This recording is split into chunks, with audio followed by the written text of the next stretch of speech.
accident, you know it's no walk in the park. Car repairs, medical bills, and lost time from work all add up. And if the insurance company isn't paying their fair share, you have to cover the rest, even if it wasn't your fault. That's why you need an advocate. Call us today, and we'll do everything we can to get you moving again. Come on. You deserve clear, risk-free advice to help get you back on your feet.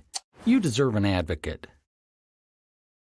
This is the Monty Show, the truth in sports talk streaming.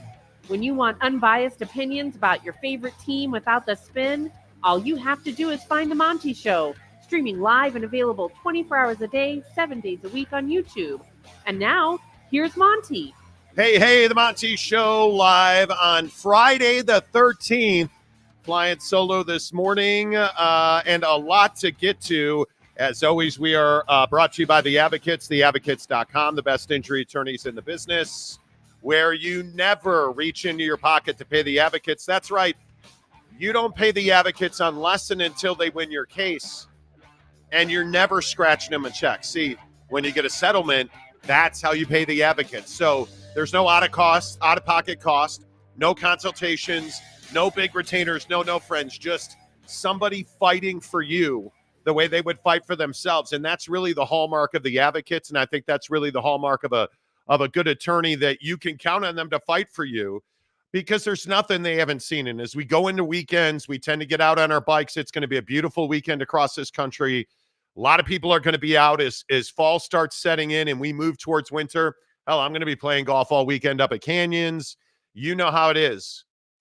If the inevitable happens, please be ready. Get to theadvocates.com, where you can chat with an injury attorney live online 24/7, 365, and it won't cost you a dime. A lot to get to on the show this morning. Appreciate you being here.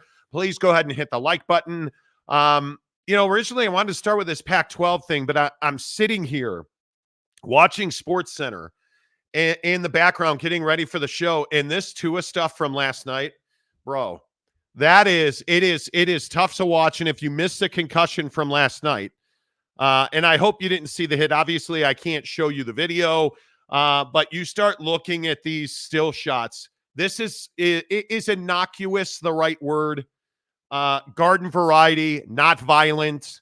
Damar Hamlin, who had his own on-field issue, as we're all aware, made the hit, came up on a 4th and 4 play, and on what looked like a pretty regular football play, Tua winds up on the ground in this seized position. And unfortunately, it's not the first time we've seen this. This is his 3rd concussion diagnosed in the NFL. This is his, I think, 5th concussion since 2019. And you just knew right away when you saw it. All of his teammates came over. Tyreek Hill, one of the first guys to get there, clapped his hands together like, damn, another one. Isn't that what we all said? Damn, another one. Here we go with Tua Tagovailoa, a guy that runs one of the highest powered offenses in the NFL, throws the ball all over the place. Damn, it's another one.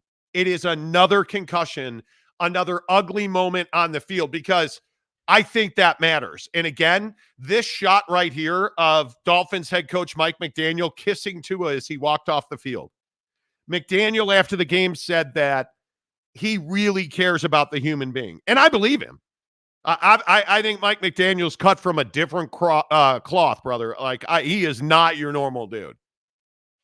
This shot right here is what's so painful about Tua Tagovailoa, because by all accounts, Tua's a really good dude. I've interviewed him once when I worked at ESPN. I have never been around him, but the people I know that have been around him, by all accounts, he is just a really good human being who has dealt with just 700 layers of injuries and BS over his NFL career. And we all have seen it, right? Like, here he is in 2022 in Cincinnati on that infamous hit. Same night, the entire team on the field as he gets carted off. We've seen this movie before. And I guess the thing that comes to my mind And the question that I ask when we see stuff like this, what role do we play in it? What role do the Dolphins play in it? What role does the NFL play in it? Is this 100% on Tua? Because I'm not buying that. I'm not buying that. I think that we as a fan base, we support this, right? Like we're the ones buying the Tua jerseys. We're the ones buying the, think horrific injury, the Alex Smith injury or Joe Theismann back in the day, right? We're the ones that support this game. And my question is, who's looking out for Tua? Because you can't tell me the Miami Dolphins have a vested interest in Tua Tagovailoa not being on the field. And you can't tell me that at some point, if you're the Miami Dolphins, are you not saying to yourself, well, yeah, at what point do we start worrying about this guy's brain? At what point do we start worrying about this guy into his 30s, 40s, 50s? Well, he probably won't make it to his 60s if we keep letting him get concussions. When does that happen? Because culturally speaking, this guy is the prototypical tough guy, Polynesian warrior. I'm providing for my family. I'm going to go down fighting. What is the difference between Tua and Junior Seau? The late, great Junior Seau. And unfortunately, that's where my mind goes. And maybe I'm just the a-hole in the room. I don't know. And in the comments section, please feel free to tell me. But I feel like when I think back to my childhood as a fan of the Chicago Bears, and I think about the late, great Dave Duerson who committed suicide, I think about the pain and the suffering that Walter Payton endured to end his career. I look at Steve McMichael going into the Hall of Fame with ALS, just an absolute mound of skin and bones. At some point, we have to bear some responsibility here. And if there is not a loud cry, if there is not calls for Tua to retire, we're doing life wrong. We're doing life wrong. And I know that seems extreme and it's his decision and we're in America and everybody we're not free in America. This cat needs to retire. And if the NFL puts him back out there, and if the Miami Dolphins put him back out there, they are complicit. We know what ALS is. We know what concussions do to your brain. We know what early onset dementia is. Don't we? Isn't that where we are at this point? Are we really going to sit here and try and spin this web that somehow this is just Tua he's playing a boy's game and living a dream of brain damage and early onset dementia and no chance to see his 60s? That does not feel right to me. That it just doesn't. And we know what CTE is. We know what it does. When are we going to step up? When are we going to say enough is enough with this kind of stuff? You want to break your leg and Dak Prescott yourself and get back on the field? Okay, I'm good with that. We can do knee and hip replacements. We don't do brain replacements, unfortunately or fortunately, depending on who we're talking about, right? But I think it's very interesting that here we are with this Tua situation. And I just think where this ends. We've seen this movie before, friends. Right? We know where this ends. We do. I want your comments on this. Is it too strong to say that NFL fans, that we as NFL fans or we as football fans are at least on some level partially responsible for this? Because I don't think it is. We keep buying his jersey. We forget about it until we can't forget about it anymore. Because that's what we've done with Tua. We have. Ryan Smith's receding hairline. Hi, how are you? Okay. Ryan Smith's receding hairline, first one in today. Let's talk NHL. How have we not? Hello, Midweek Coug. Mike Smith, Friday the 13th. Hit the like button. Yes, please hit the like button. We will talk about Friday the 13th. Real Pete Forte, we're talking about you in a minute. Mr. Preston. Hey, Marty. What's going on, Preston? Good to see you. Good to see you. Monty riding solo today. That's right. Well, Mrs. Monty will be here in a while when she determines herself and she's done primping and, in stuff and like. Friday morning, Big Blue Horses, Hyenas. The new PAC is a solid G5. We'll get to the Pac-12 here in about 15 minutes. Again, Friday the 13th. Hello.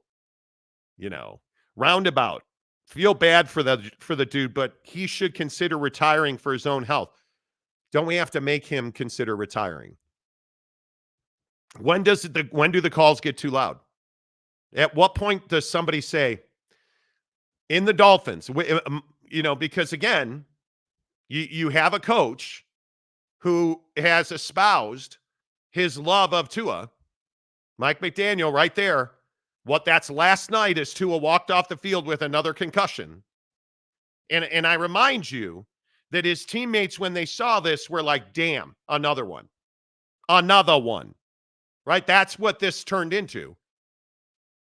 And now you have the head coach kissing Tua Tagovailoa on the forehead, being like, hey, love you, dude. And then saying in the press conference, yeah, I was really worried about him.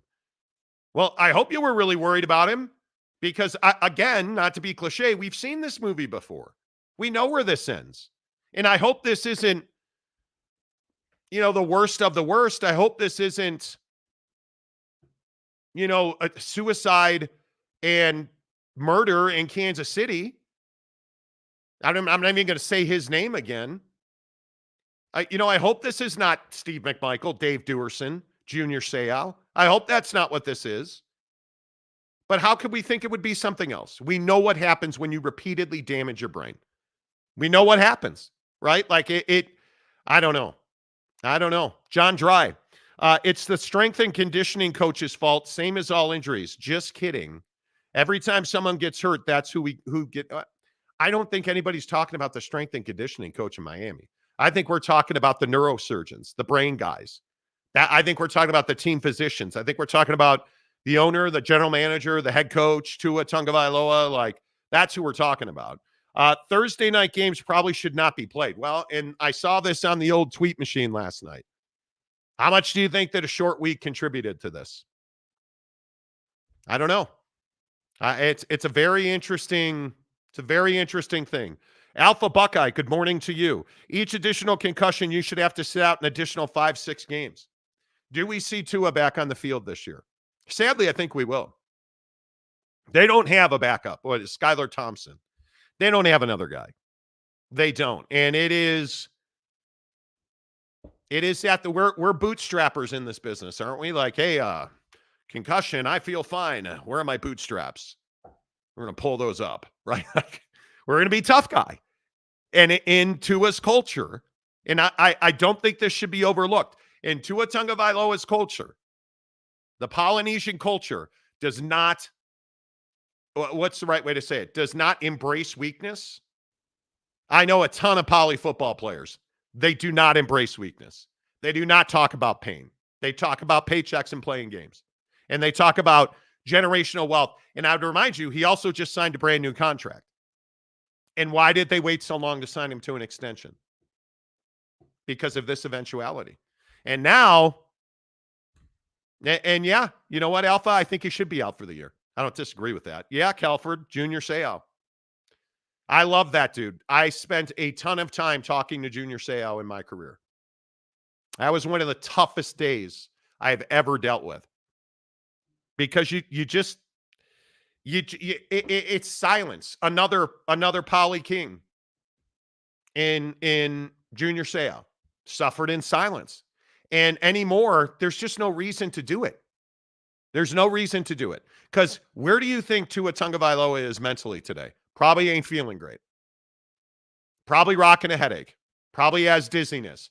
Likely, and let's be very clear about this. Going forward, based on what we know about brain injuries and concussions, he will likely battle depression. He will likely battle chronic fatigue.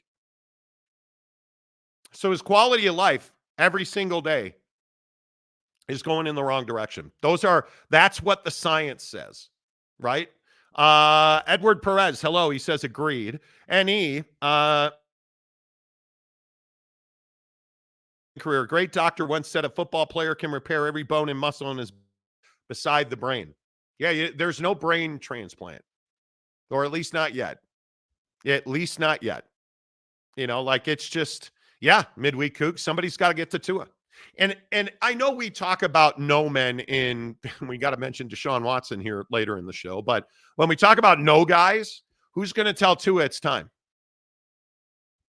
Who's that going to be? Because if you look at the relationship he reportedly has with his father, it's not a good one, right? There were allegations of abuse and his father being very hard on him. Is his dad going to tell him to retire? Who's the no guy into his life? I think that's a very interesting question. It's a very interesting question that I don't know the answer to. Mark Hales, I got hit so hard playing football as a 7th grader, I still see stars from time to time. I never let Jake play football. I never let my kid play football and they tried so many times at his high school. That right there, this comment right here is what scares me. That's what scares me. That's why I never let my kid play football. We can comment on whether a team is right or wrong on a specific team playing someone who is injured, but the NFL doesn't care about the fans' opinion and never has, and likely never will. Likely never will. And I think it is an absolute travesty because we're talking about $1 billion industry. And if we're going to be brutally honest today, is Tua Tagovailoa irreplaceable? No, he's not. Is anybody in this game irreplaceable? Who's the best player in the NFL today? Whoever you want to point to. Patrick Mahomes, probably the most irreplaceable guy in the NFL. But is Tua irreplaceable? He's probably not. It's a guy that's hurt a lot anyway. Do what's right by the guy. Pay him his guarantee and make him walk away from football. That you agreed to sign this guy on the dotted line, pay him his guaranteed bread. He's set for life. He's got generational wealth. Let him walk away from the game with as intact of a brain and a mind that he can have. Let him walk away from the game intact if he can. And I don't know that you can at this point. That's the part. And I don't mean to rail about this because I want to get to this Pac-12 thing. I don't mean to rail about this. But the part that really pisses me off is we don't ever think about these guys after the final whistle on Thursday Night Football. They just hang them up in their lockers, right? These guys are robots. They're not. It's Tyreek Hill in his McLaren getting a ticket, and these guys have lives and they make decisions, and they make decisions on the field that impact their lives off the field. And I think it matters. And I'm not telling you I don't love football. And I thought about this a lot as I was ramping up to do the show this morning. Like, how am I going to handle this? Because I love football. I love football. And I don't want to watch it. I don't like watching Tua play. And it's probably revisionist history. I was thinking about it last night before he got hurt. And I'll make a confession to you. He took a hit in the second quarter, and I turned the game off. I didn't see the hit live when it happened. Because I turned it off in the second quarter on a hit he took. And I was like, dude, I can't do it. I turned it off because when he took that hit in the second quarter, I was like, I don't want to see this guy go down again. And Mrs. Monty and I are talking about topics for the show. We're sitting on the couch together last night talking about spacewalks. And you know how I found out about this? Jake tweeted about it. And I flipped back on the game. And what am I looking at? I flipped back on the game when he was walking off the field.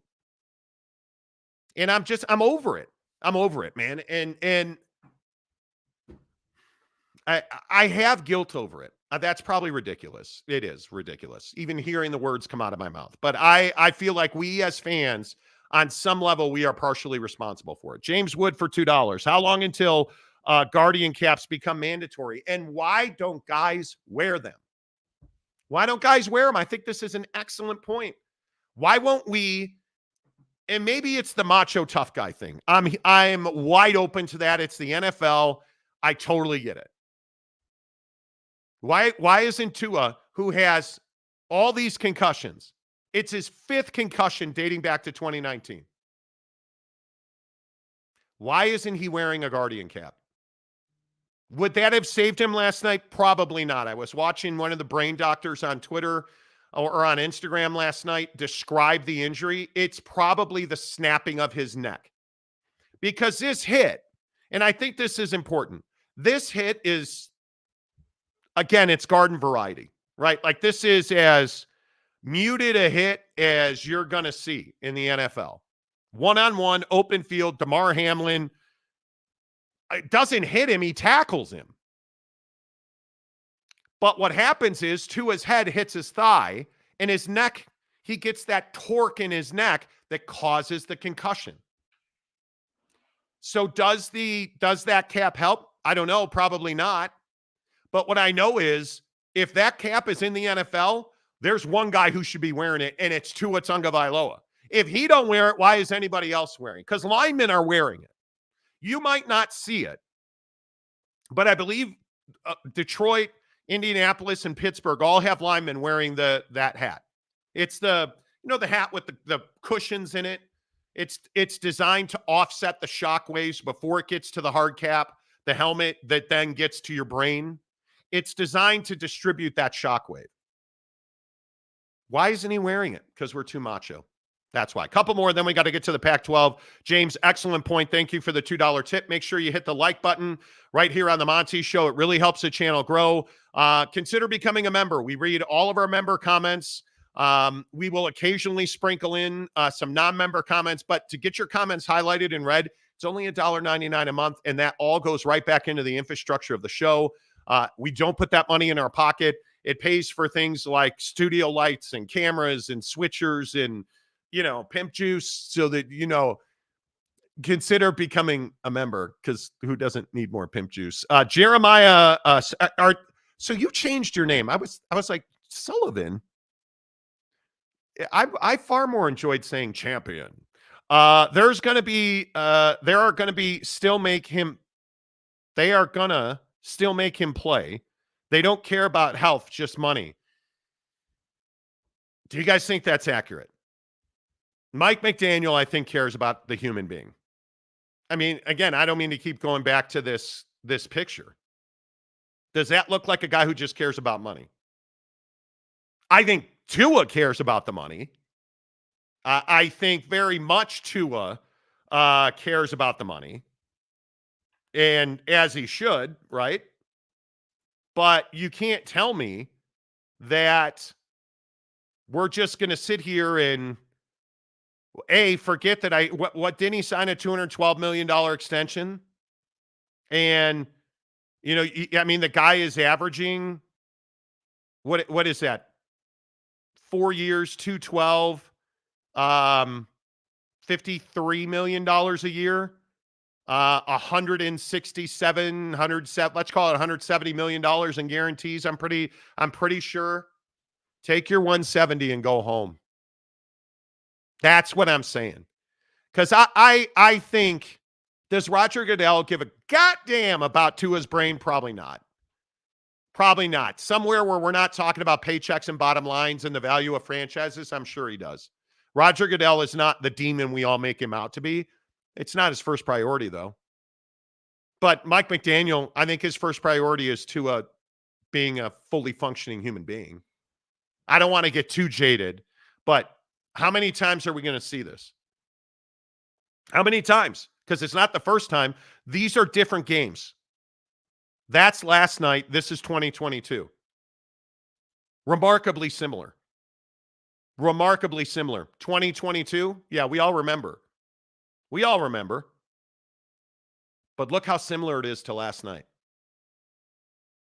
I'm not capable of just looking the other way.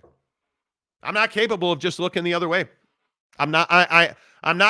of, and I am not willing to. I am not capable of it, and I'm not willing to. I just am not. Roundabout. The NFL cares about money and perception because perception affects the money and perception is reality. And I agree, Roundabout, that the perception is the NFL doesn't give a goddamn about Tua's brain. I think that is very true. I think that is very true. And I don't know how you fix it. I really don't know how you fix it. All right, Prize Picks, the official daily fantasy partner of the Monty Show. little bit of burp there. Make sure you download the Prize Picks app. Use the promo code Monty, which is right here. In the description of this show, you can find a link to download the Prize Picks app, or just go to any app store. Search Prize Picks, download the app, sign up for a new Prize Picks account. Use the promo code Monty. You deposit $5. Prize Picks is going to give you an additional $50, and there is a loaded weekend of football at Prize Picks, and it's really easy. Here to get. Remember this. Remember it. 10-2. Put your hands at 10-2. I am going to give you the winning lottery ticket right now. On Prize Picks, here's how you win. You make a 3-pack selection. Pick 3 guys. Hey, again, Caleb Williams is a gimme in the NFL this weekend on Prize Picks. He is half a yard. I should also point out I lost on Tyreek last night. I had him scoring a touchdown of any kind. He didn't score a touchdown. So I lost on Tyreek. Caleb Williams is half a yard. I also have Allen Lazard scoring a touchdown Sunday versus Tennessee. Now I lost Tyreek, but if Caleb Williams, and he will come through with half a yard, I need Allen Lazard to score a touchdown, and I am going to win $26 from Prize Picks if Allen Lazard scores a touchdown. It's that easy to win. 3 selections, flex play, $5. You owe me wings. Pretty simple. Prize Picks, download the app. You deposit $5. They'll give you $50 more. You can play a whole season on that at Prize Picks, the official daily fantasy partner of the Monty Show. Let's get into Pac-12 expansion and talk about the truth on Pac-12 expansion, because obviously yesterday was a bombshell. Didn't have a lot of time at 4 a.m. To get as much information as we wanted, but now we have had an entire day, 24 hours, to kind of talk to a lot of sources on this. And there's some interesting color in the background about how this whole thing came together. And one of the biggest questions I think that people have is, why did they do this now? What was it that made the Pac-12 expand with Boise State, with Fresno State, with Colorado State, and San Diego State now? It seems like odd timing in the middle of September to just make this huge announcement.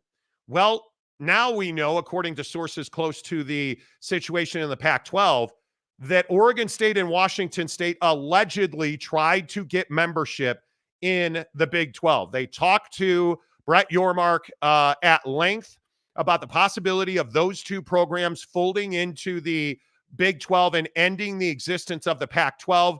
I am told by sources close to the Big 12 that those conversations did indeed happen, but never went anywhere, and they never went anywhere very quickly.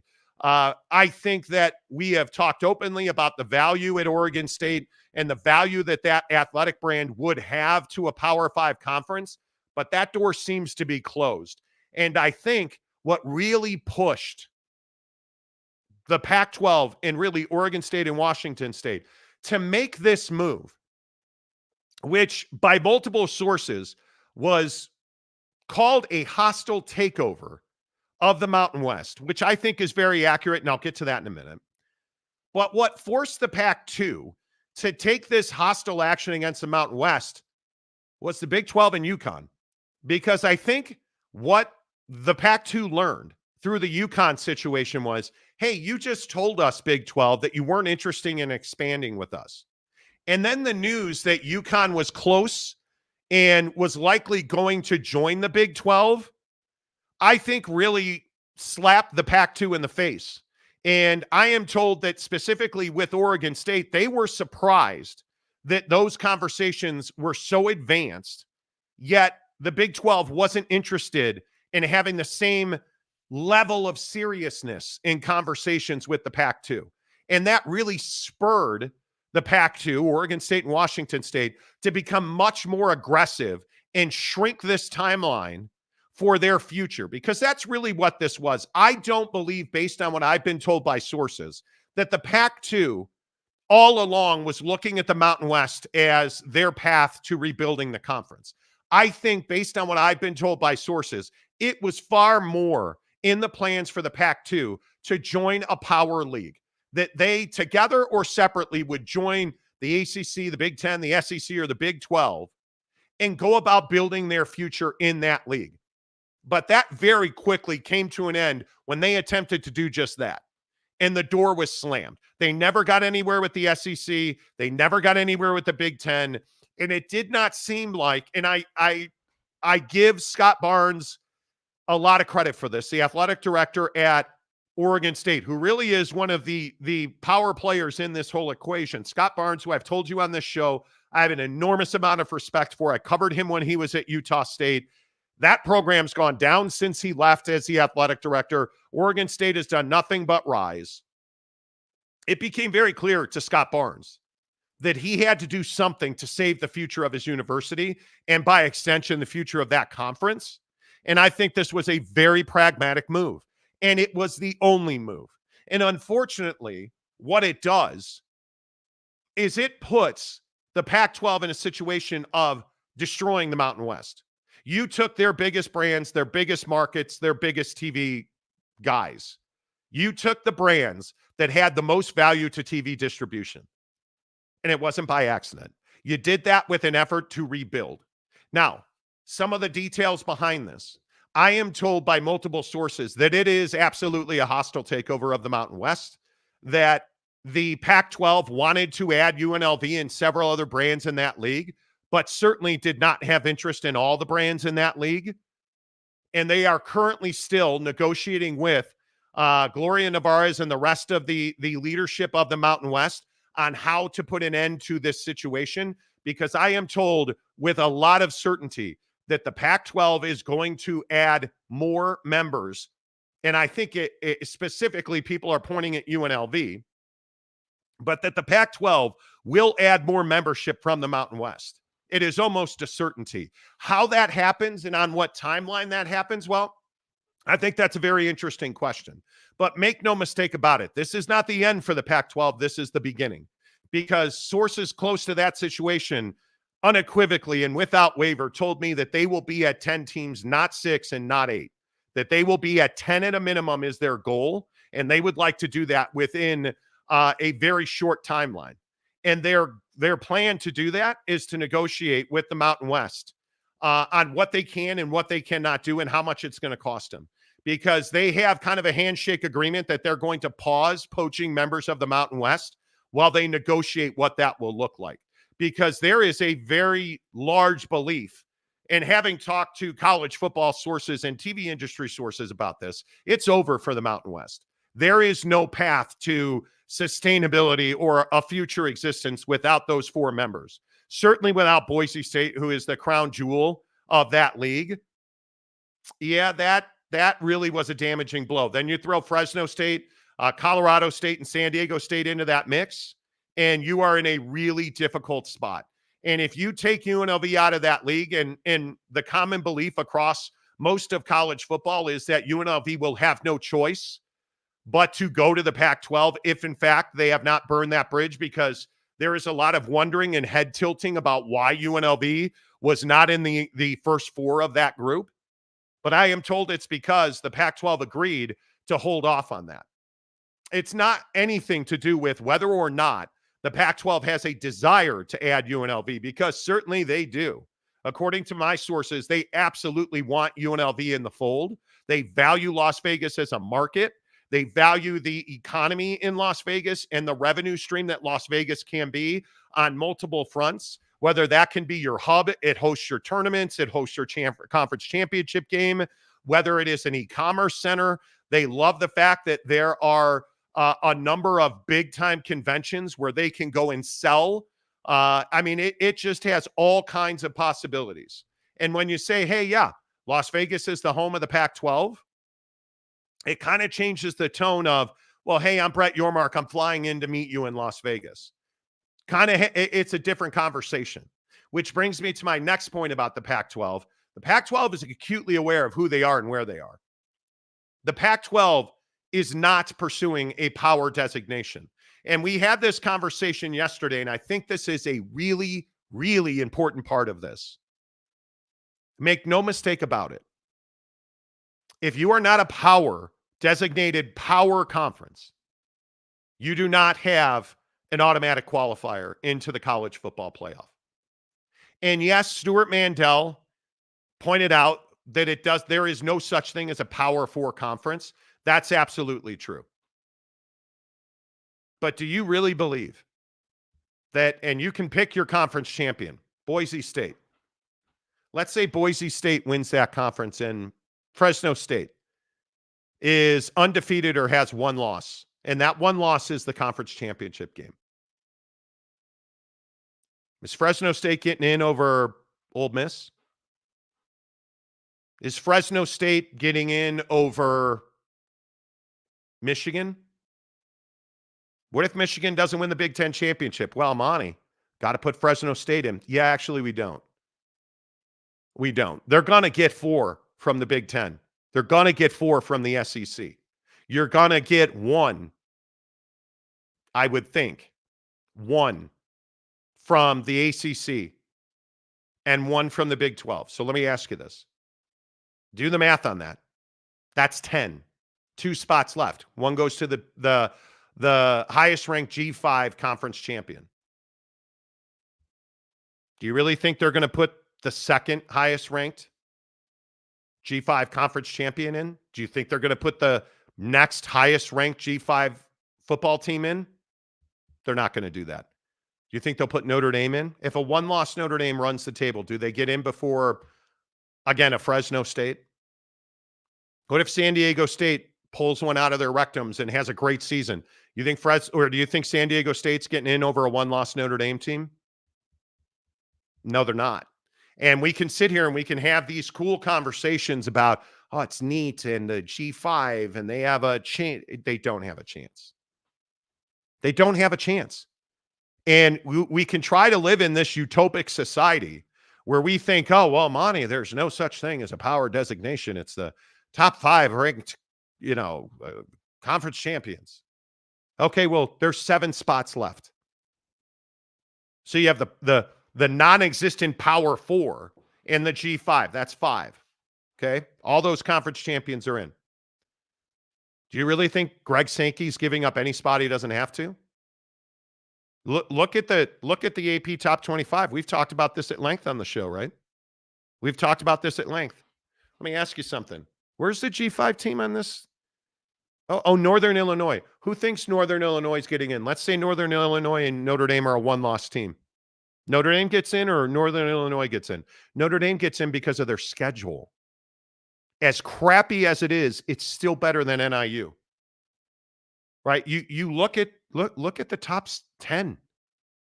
SEC, Big 10, SEC, Big 10, Big 10, ACC. Let me ask you this. Let's say that Miami wins the ACC championship. Florida State's a one-loss team. We're now a 2-loss team. Pick whoever you want in the ACC. Do you think they're getting in over Northern Illinois? Yeah, they are. Yeah, they are. Furthermore, do you think USC is getting in over Northern Illinois? I mean, USC's a one-loss team, Monty, and Northern Illinois beat Notre Dame. Well, so did USC. Furthermore, USC lost to Notre Dame. They're still getting in over Northern Illinois. I don't even know why this is an argument. The idea that Greg Sankey or Tony Petitti or Jim Phillips or Brett Yormark, that they're going to give up any of their money so that we can have Northern Illinois in the college football playoff along with Boise State, you're out of your mind. 1 G5 team. And in the rarest of occasions, okay, maybe 2. Maybe 2. That does not mean the PAC or any other G5 has an automatic qualifier unless they are absolutely the highest ranked G5 conference champion. And I will sit here today and tell you for the next 2 years, I think it is highly unlikely that multiple G5s get in. Highly unlikely. It would have to be a catastrophe on the highest order. The fact that you have Oregon sputtering, because who thinks that Oregon is playing great football? Because I don't think any of us do. They're still going to get the benefit of the doubt over any of your garden variety UTSAs, your garden variety South Floridas. That's just the reality of it. And we can sit here and we can talk about how great it is that the Pac-12 is back. Oh my God, the storyline. They're not getting an automatic qualifier. They're not.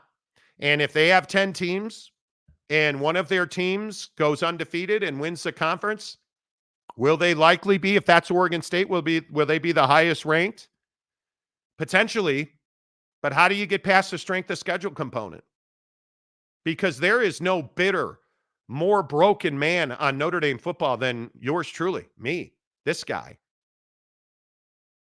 And if Oregon State's a one-loss team, that one loss had better not be to another G5. You'd better find a way to have Oregon on your schedule every year, and you better beat Oregon.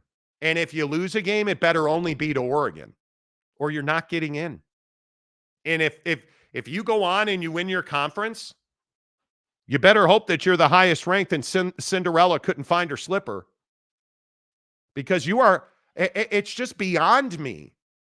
It's beyond me that somehow fanboy on Twitter and DMs on TikTok yesterday is like, you're wrong. We're getting in. Like the Pac-12 level of intoxication over this story. We're getting in. It's an auto bid.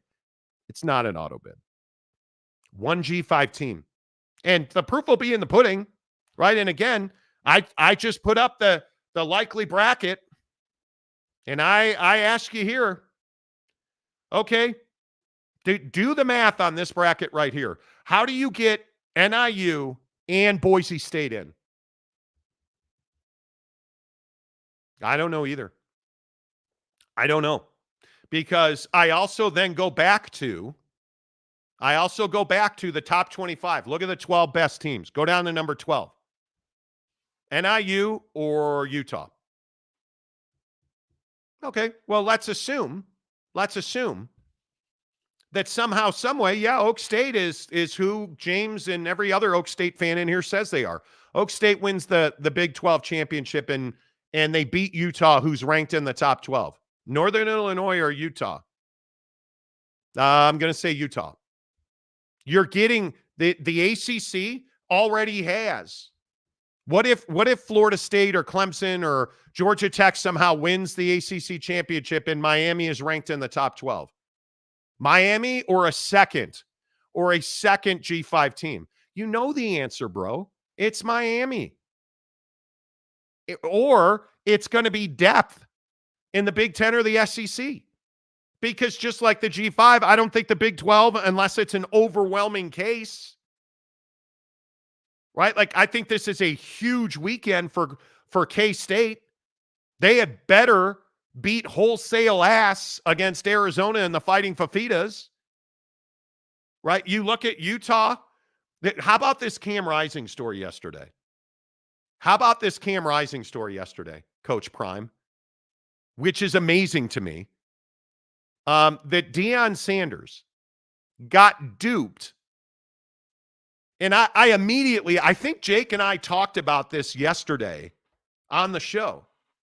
There was a fake tweet going around that Cam Rising has tetanus and the infection's worsened and he's out for the year. And Deion Sanders tweets prayers to Cam Rising. And then somehow figured out that it was a troll that was trolling Utah, because Cam Rising doesn't have staff. There's not a massive infection. Cam Rising's being held out because he's got a gash on his hand. He's injured a finger on that cheap shot against Baylor. And yet you hyenas on Twitter just ran with it. Oh, poor Cam Rising. Oh, Cam Rising's 76 years old, and he's going to apply for an 8th year of eligibility. And y'all just retweeted it. And then when it turned out to be a troll, oh, I knew it wasn't true. I was just having some fun. You weren't. Because we all love the doom and gloom of Cam Rising in Utah. And it's amazing to me. How many people root against Cam Rising? And I've never understood it. I've never understood it in any way, shape, or form. I've never understood it. I want to. I don't understand it as much as I want to. Calford, Stay hard. See, I don't have the drop machine. So Calford donates 5 Monty Show memberships. Stay hard. Let's go. Love it. Ken Maynard for $5. It would be smart for the Pac-12 to invite Gonzaga for basketball. As an AAC fan, I would welcome Air Force in Wyoming as a package deal travel partners. I think the only place, and it's a little surprising that Gonzaga has not joined the Big 12 at this point. I think we led the news cycle on that 18 months ago now. It's a little surprising they have not joined the Big 12 yet, and I think some people are scratching their heads about that, and I think the Big 12 thought if they could get UConn that they would get Gonzaga to go with that. That didn't come to fruition.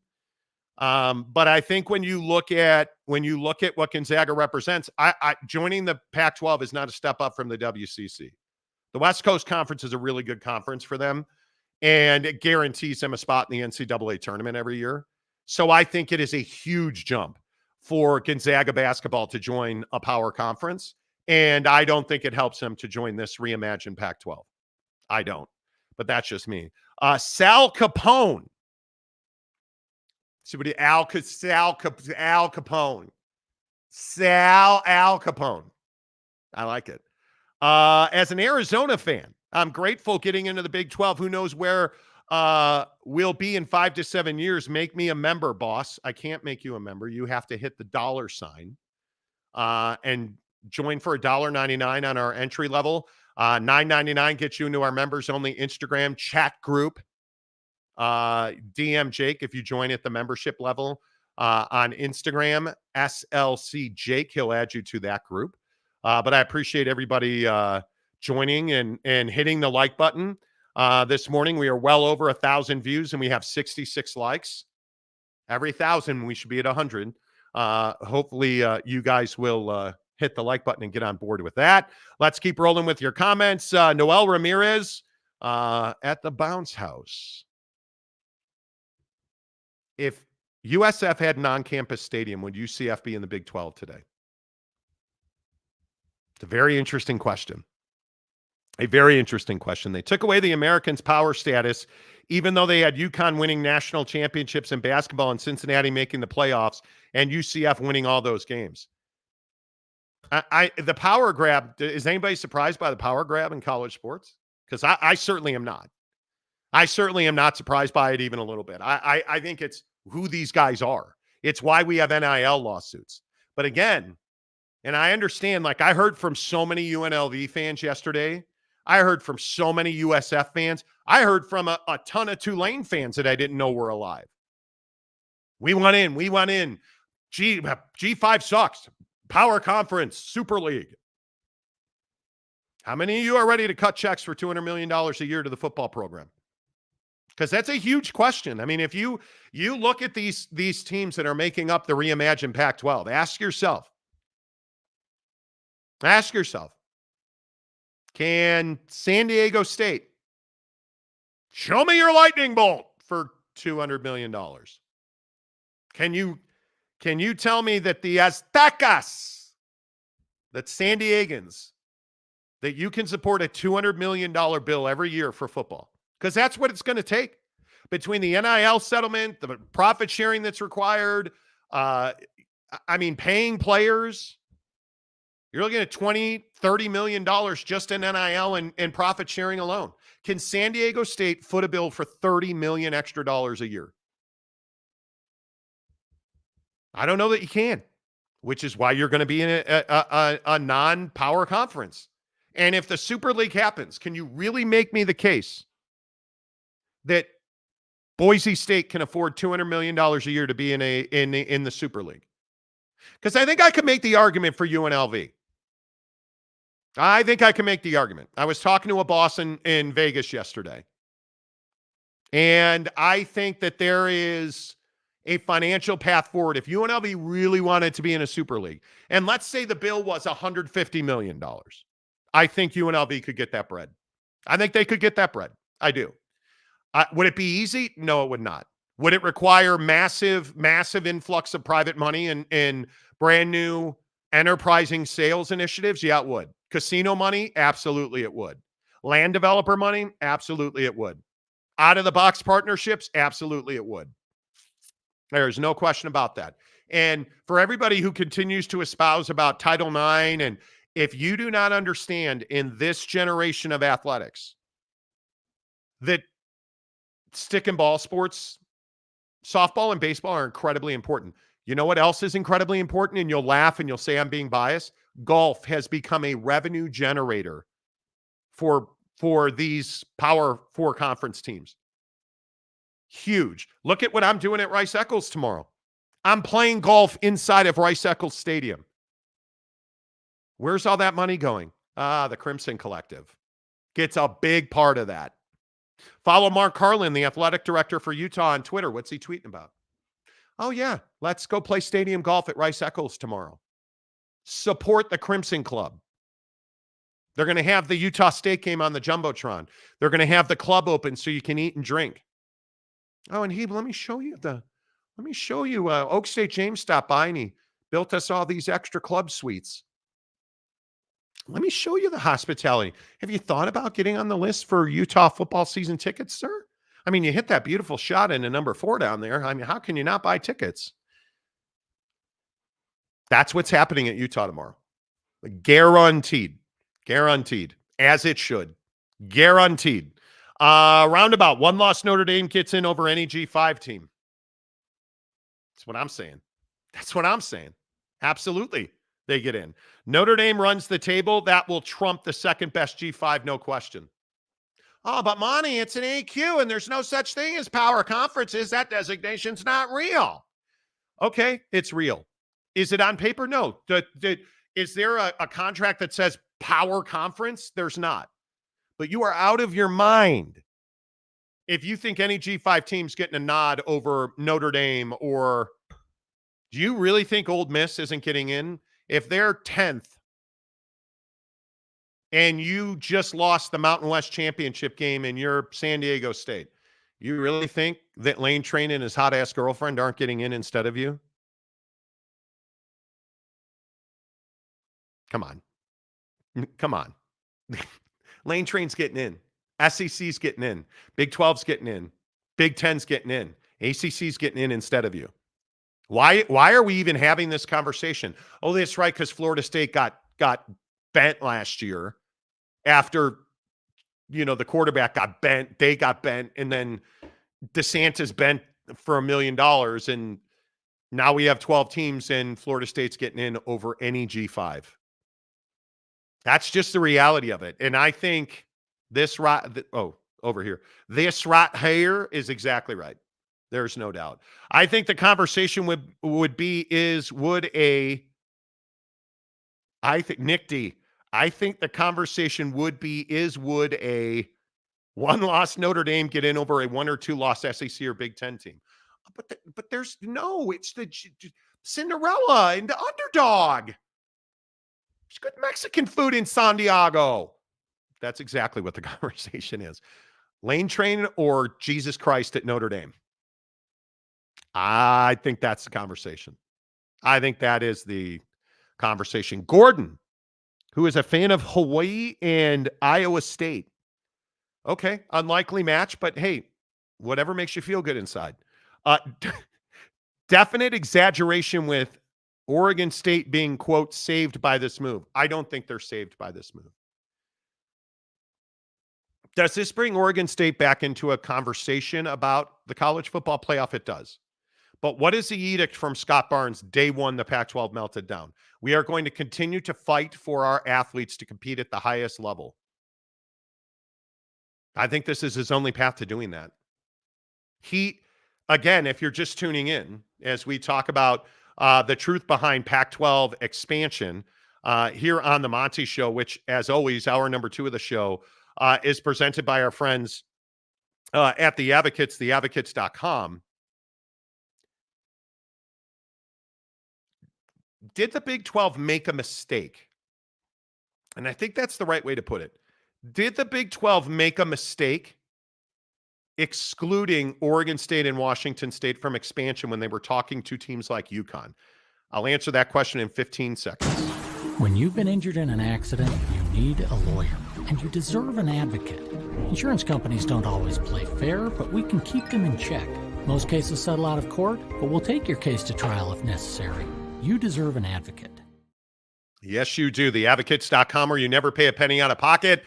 All you have to do is chat with an injury attorney live online, 24/7, 365, and it will not cost you a dime at theadvocates.com. Make sure you tell them you heard about it on the Monty Show. But if we look at this conversation, and my sources yesterday told me, if you're just tuning in, that Scott Barnes and the Pac-12 allegedly had conversations with the Big 12 about joining that conference. In recent times, I am told that was taking place in late summer, so July and August. It was essentially a non-starter for the Big 12. The Big 12 basically said, no, we're not doing that. That's not a conversation we're willing to have. With all due respect, I am told that it was handled quite compassionately. Hey, we understand the situation you guys are in. With all due respect, we're just not there. Scott Barnes is like, hey, appreciate the conversation. I imagine, all right, hey, cool. Brett, good to see you, man. Love that suit. And the tie goes really well. Nice job with the pastels. We'll talk soon. Click. All right, great. Well, I tried. Back to the drawing board, because the Big 12's not expanding. I'm going to kick my feet. I'm going to flip on SportsCenter. Breaking news from Pete the Mole. And then Pete Thamel's reporting that the Big 12 is talking to UConn. I am told that is what hit the gas pedal for the Pac-12, because they understood that they could no longer just coast, because they had nowhere else to go. Their only choice. And I think it was also described to me that they put a lot of thought into what the end result would be and the damage that would be done to the Mountain West, because it's absolutely crippling. What the Pac-12 has done to the Mountain West, you don't recover from that. It's over. It's over.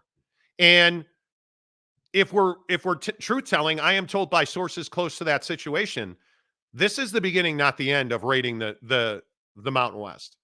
And I think it starts and ends with UNLV. And if they get UNLV, it's over. It's over. There's nothing else to talk about. Oh, also a point of clarity.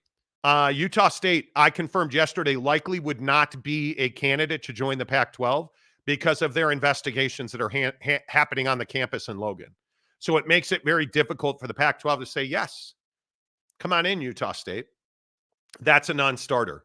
At least right now, where that whole situation is, and I don't want to get into the weeds on it, just know that there is a scandal at Utah State that has to do with reporting and Title IX, and that's a non-starter for the Pac-12. Utah State is not currently under consideration for Pac-12 membership, I am told. But I think you have to understand that UNLV is a really important player in all of this. I am also told, just to recap briefly, that the Pac-12 and the Mountain West are negotiating as we speak about an end resolution, and what finality in this hostile takeover, as it was described to me yesterday, and what this hostile takeover ultimately ends up doing, and where the money sits. How much money? This is really the crux of the argument. How much money is the Pac-12 going to have to pay the Mountain West to take their teams, to take their universities? Because I also think one of the things that we've heard so much about, and I think President Murphy at Oregon State is a really good example of this, as is Kirk Schultz at Washington State. They're not just going to take any old academic institution. And I know you're going to hate this. I know you are going to hate this. Academics will matter, which is the sad part about Utah State, because that's a really strong academic university. But I think it's going to be very interesting to see where all this ends up. I think ultimately most of the teams in the Mountain West that are left of note, and if you think about what's left, there's not a lot left in the cupboard there. And I think that when you look at the Mountain West and we talk about, who is left in the Mountain West, how much value does San Jose State have? It's the Bay Area. It's Northern California. That's a tiny brand.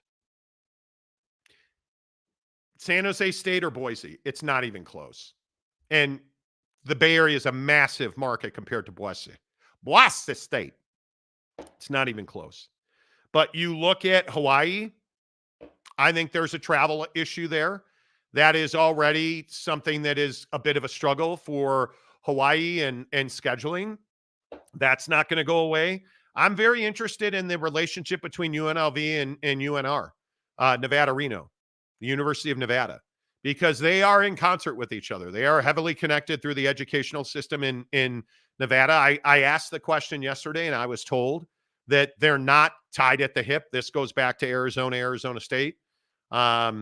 This goes back to North Carolina State. They're not tied at the hip. But certainly what is best for Nevada is what's best for UNLV.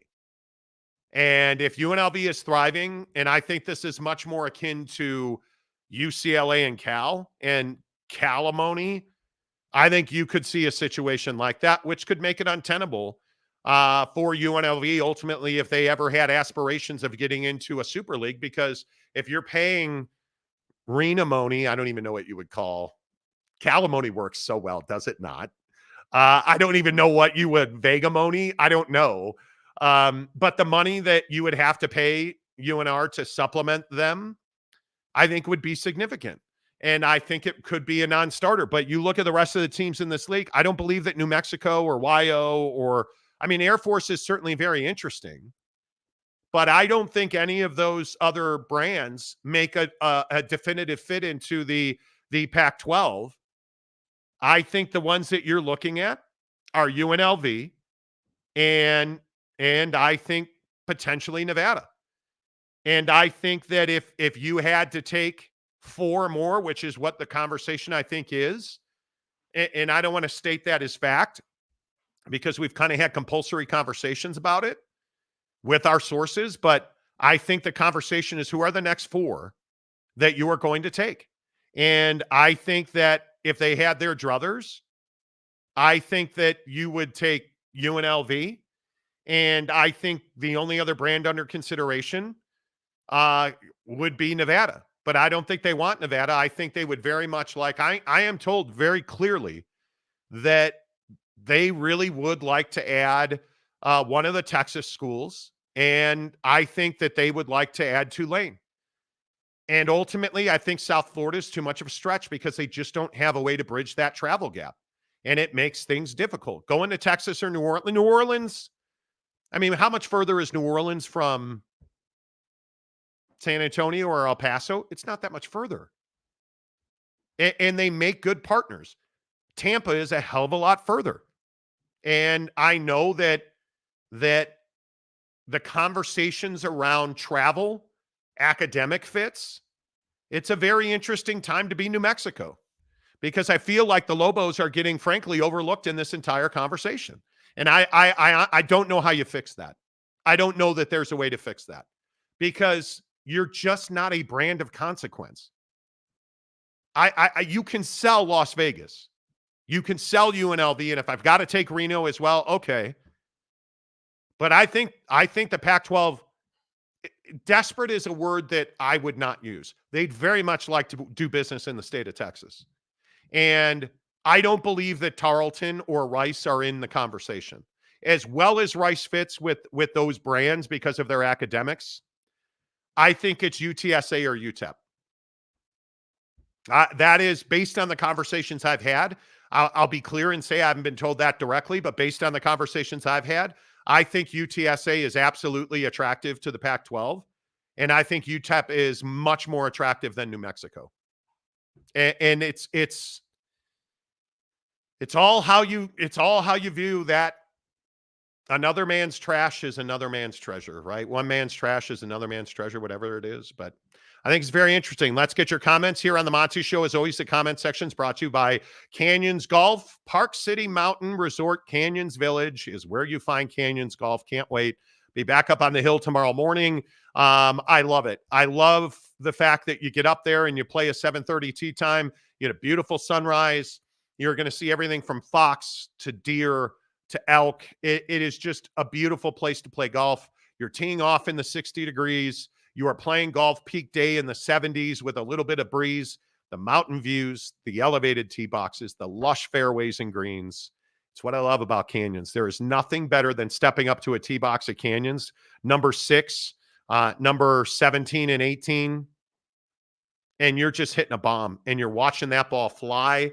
There's nothing like it. And I think at Canyons Golf, that's why it's the official golf resort of the Monty Show, because at Canyons Golf, you're paying municipal pricing and you are getting resort-style golf. And the best part is you pull into Canyons Village, you drive up to Canyons Golf, you play 18 holes, and you get great service. You get a cart with accurate GPS, which is hard to find these days. It's got a cooler with ice on it so you can store all your cold beverages. They have a breakfast shack and a food shack where you can get everything from a breakfast burrito to a turkey sandwich, coffee, Gatorade and energy drinks. It's all right there for you. And then when you're done playing golf, head on over to the Pendry building in the middle of Canyons Village and get an elite Mexican lunch after your round of golf. It's everything you want. Resort-style golf, municipal prices. It's Canyons Golf in Park City. Make sure you tell them you heard about it on the Monty Show. All right, let's get your comments in here about Pac-12 expansion.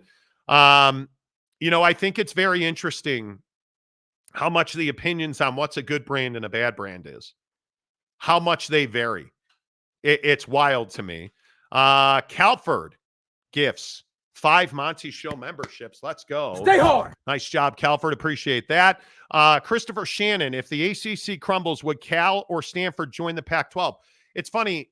So many people are like, oh, Cal and Stanford are coming back to the Pac-12. They're not. There is no way, and I want to make this clear because I continue to be asked about this on social media.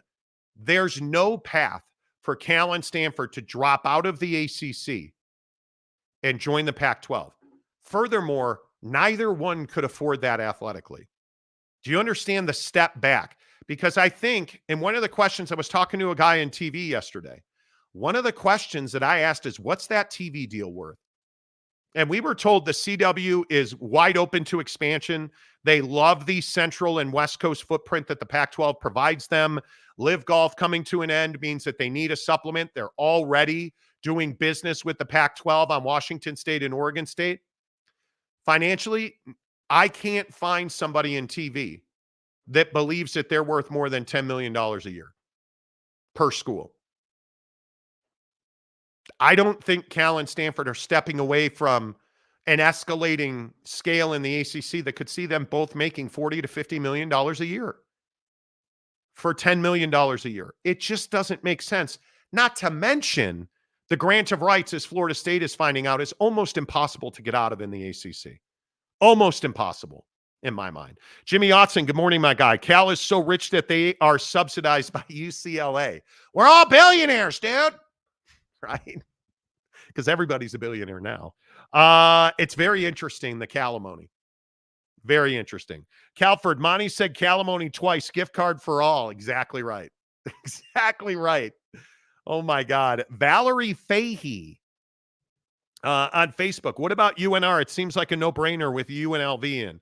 I do think it's a very interesting equation. I think the Pac-12, what's the right way to say this? Because Nevada, Reno, University of Nevada, for those of you who don't know, University of Nevada is based in Reno. If you ever drive from Salt Lake City, out the 80 to Tahoe, you drive right through Reno. Beautiful, beautiful town.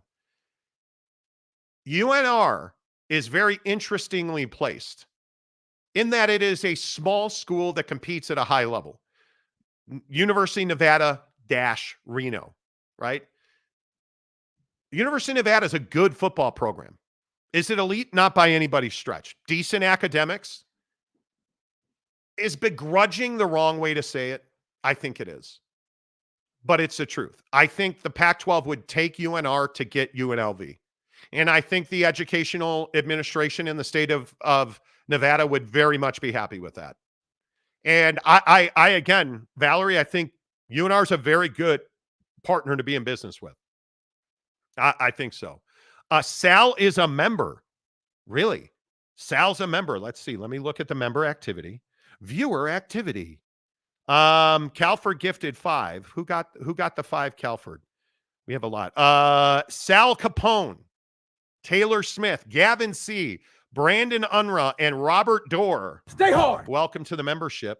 Thank you very much, Calford, for dropping memberships on bros. We appreciate that. Jeremy Sever, good morning to you, friend. What are the odds of a proposed ACC Big 12 merger similar to the infamous Pac-12 Big 12 merger deal that should have occurred? Shoulda, coulda, woulda. I don't think those odds are very good at all with the ACC and the Big 12. And again, we had the exclusive on it first here on the Monty Show that the Big 12, Brett Yormark and his emissaries, have had extensive conversations with the biggest brands in the ACC. And I think that if we've learned anything about Brett Yormark since he took over this conference, he is ready to pounce. He is not a guy who plays defense. He is an offensive operator. I don't think there's any doubt about that. And I think when you look at what Brett Yormark has done since he took over at the Big 12, I think he's put himself in a very nice position. And should we ever get to a point where the ACC melts down, I do think he has a shot at Carolina and Duke, albeit a slim shot, but he's got a shot at him. I think he definitely could make a compelling case for Louisville, Miami, certainly. I think Miami's a very good fit with UCF. I think there is, without question, if there's expansion, I think that's where USF comes into play, because Brett Yormark certainly could corner the market on Florida. Now, are the brands Florida and Florida State bigger? Certainly they are. But think about the real estate. If you add USF in Tampa, the Miami Hurricanes in South FLA, Miami, that would give you Fort Lauderdale, and that gives you Miami, and it gives you Tampa, and you've got Orlando. I mean, that's a lot of real estate in the state of Florida. Now, are you going to be on TV at the level that a Florida or Florida State is? No, you wouldn't.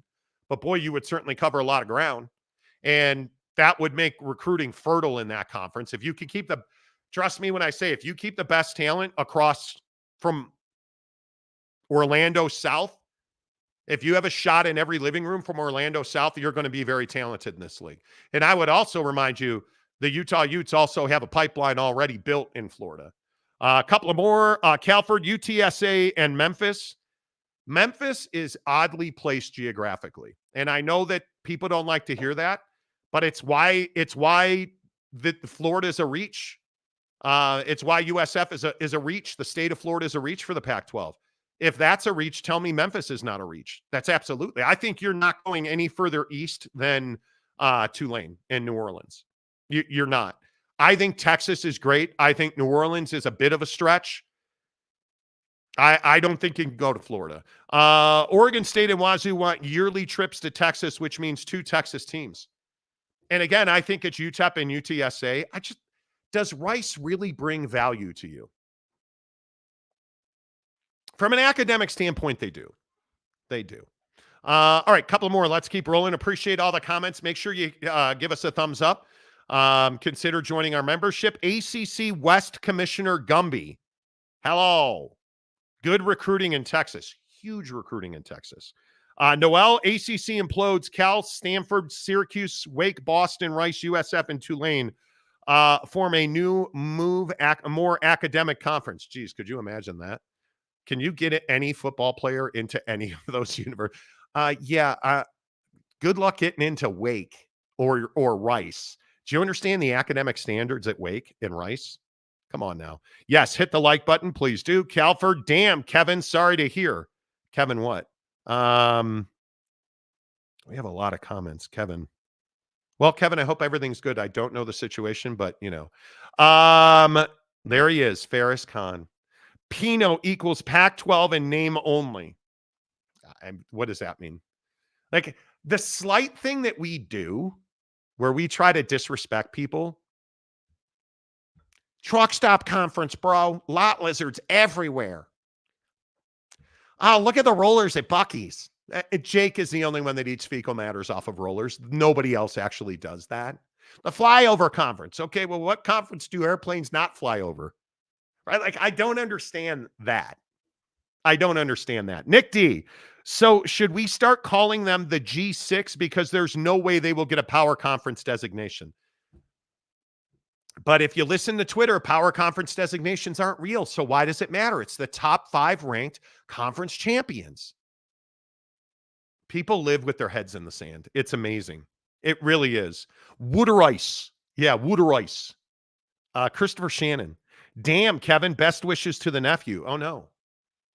Kevin, I am sorry to hear that. Nick D. Monty, if you are ever in Denver area, play Arrowhead Golf Course in the foothills of the Rockies, the most beautiful course I've ever played. My wife will not go anywhere east of Salt Lake City.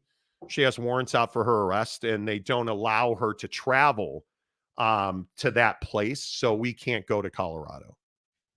I mean, with all the talk of just the deportations and stuff, it's not. Bullshit. It's not what we do. Oh. Watch your mouth. Sorry. Watch your. Just turn that off. Okay. What happened to you? You know, Jake takes a vacation and my wife tries to sit in his chair and she gets scabies. Monty, if you are ever in Denver, I will. Air Force. I think Air Force is a good brand. I do.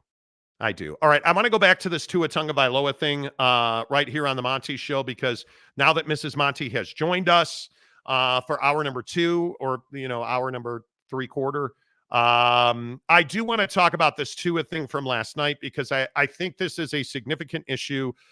If you did not see it, I can't play you the video, but this is the hit. That's Damar Hamlin from the Bills. An innocuous play.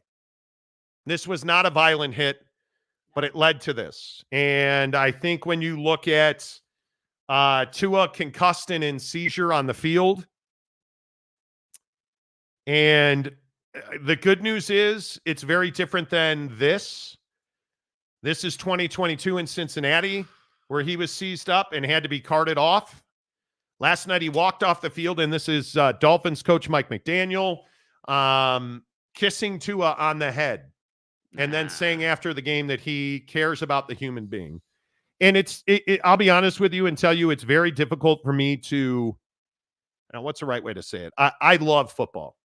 I do, but it's difficult for me to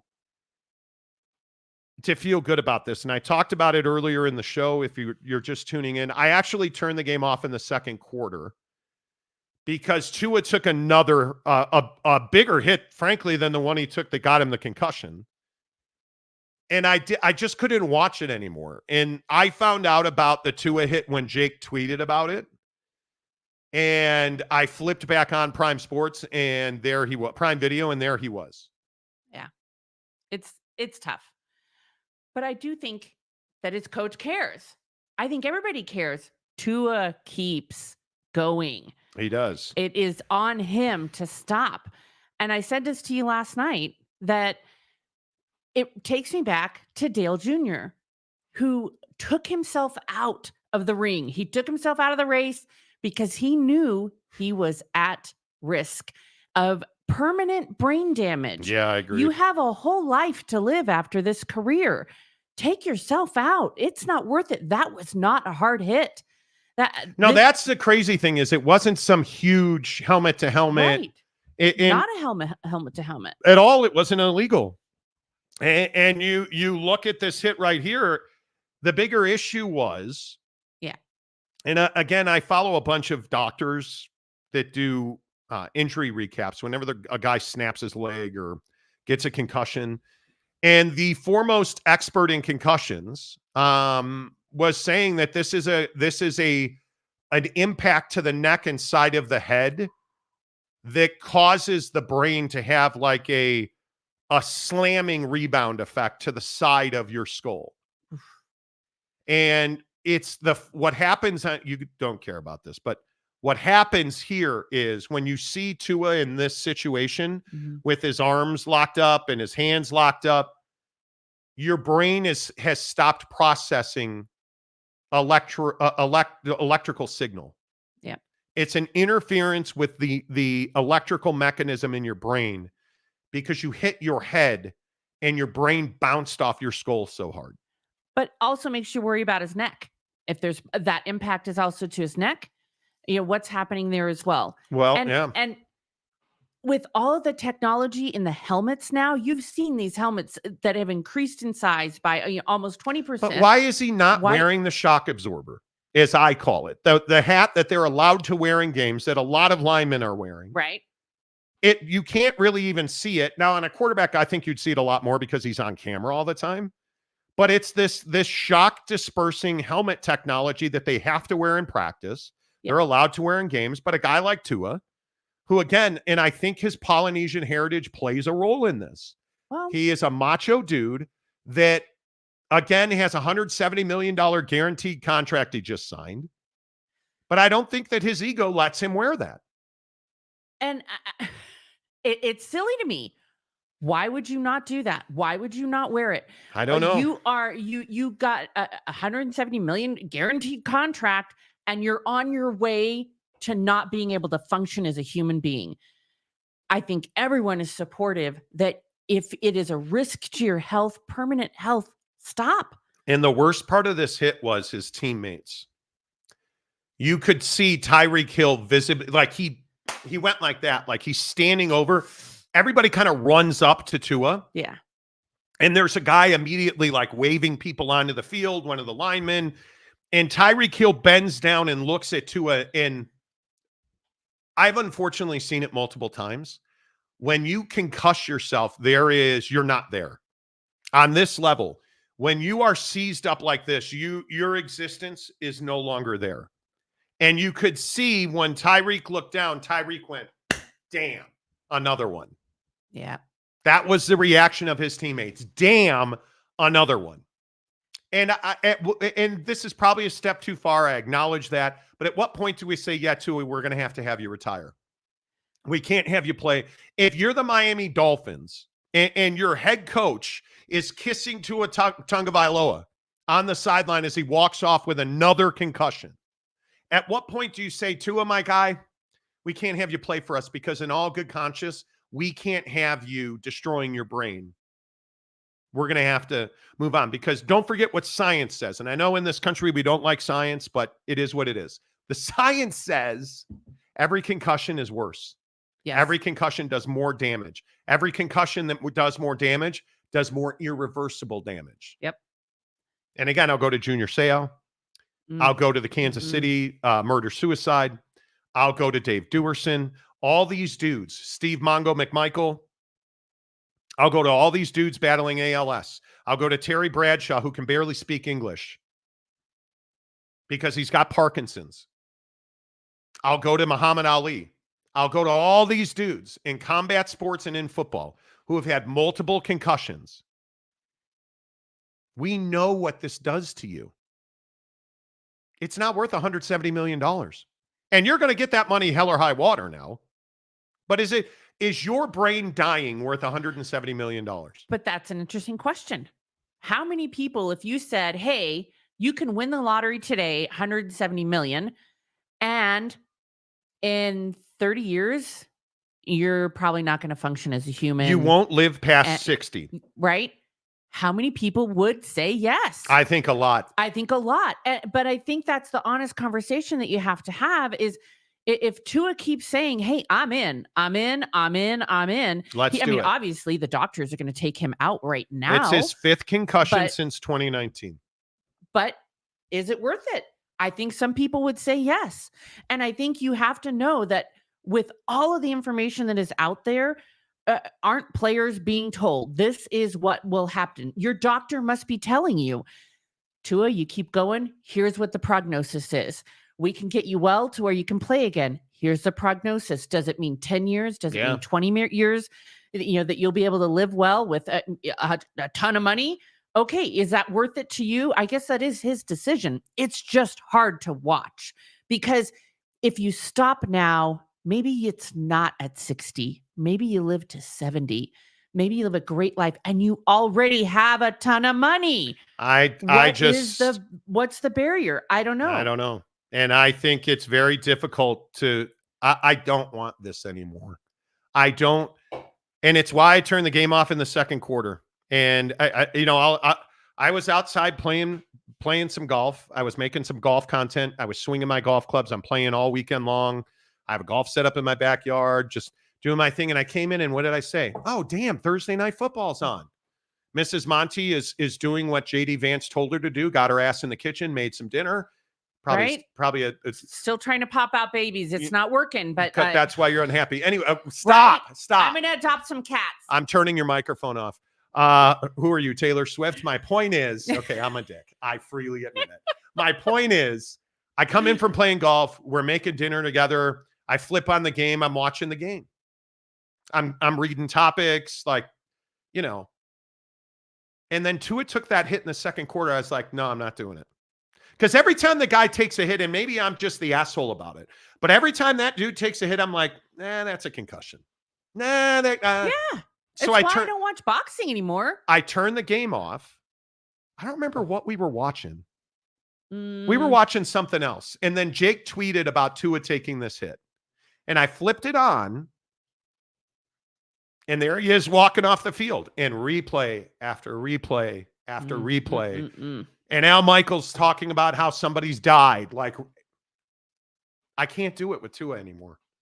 And I don't love anybody getting a concussion. No. I don't want the Alex Smith fracture, but Alex Smith can live his life. Guys that break their ankles like Dak Prescott can live their lives. Tua Tagovailoa will never recover from that hit. Let that sink in. It's his 5th concussion since 2019, his 3rd documented concussion in the NFL. Mm-hmm. He'll never recover from that. And I feel I'm probably making too much out of my complicity in it. But when we watch this and we don't say anything about it, we're complicit in it. When we buy the NFL Sunday ticket, we're investing in concussions. Just know that. Just know that. But maybe that's why they're being paid this amount. We're going to give you this dollar amount for your life. If you want to play for us, you know the risk. Yeah. Here's the dollar amount. It's funny. We have a topic coming up that there's a similar dollar amount. Okay. I don't know what that topic is. But my point is, I think you're exactly right. If I said to you, here's $170 million, you're dead at 59 years old and 11 months and 29 days, you're dead. But here's $170 million. I think 80% of the people would take it. I do. I think 80% of the people would take it. Damian Fowler, wow, Mr. and Mrs. Monty finally have something good to look at on the show. Oh, thank you. Thank you. Like, you like the shirt today? That's nice, It's Damian. a good shirt. I love that shirt. You. I do. Nobody asked you. Okay, thanks. And donuts. Hello, Monty super duper golf shirt for the win. Thank you. I don't wear them when I golf. I want people to know that. I don't wear golf shirts. I wear sleeves because you know what pissed me off yesterday? Here's something rando. Was it me? Daily. I made an appointment to see my dermatologist. Hey. A month ago, when I got the physical, like on August 1st. I go every year on August 1st. I get my physical August 1st. It's September 13th. So 6 weeks ago. They call me yesterday. They're like, oh yeah, we're ready to make that appointment for you. I'm like, all right, cool. When can you fit me in? How about November 30th? And we're going to have to send you to Bountiful to see a dermatologist.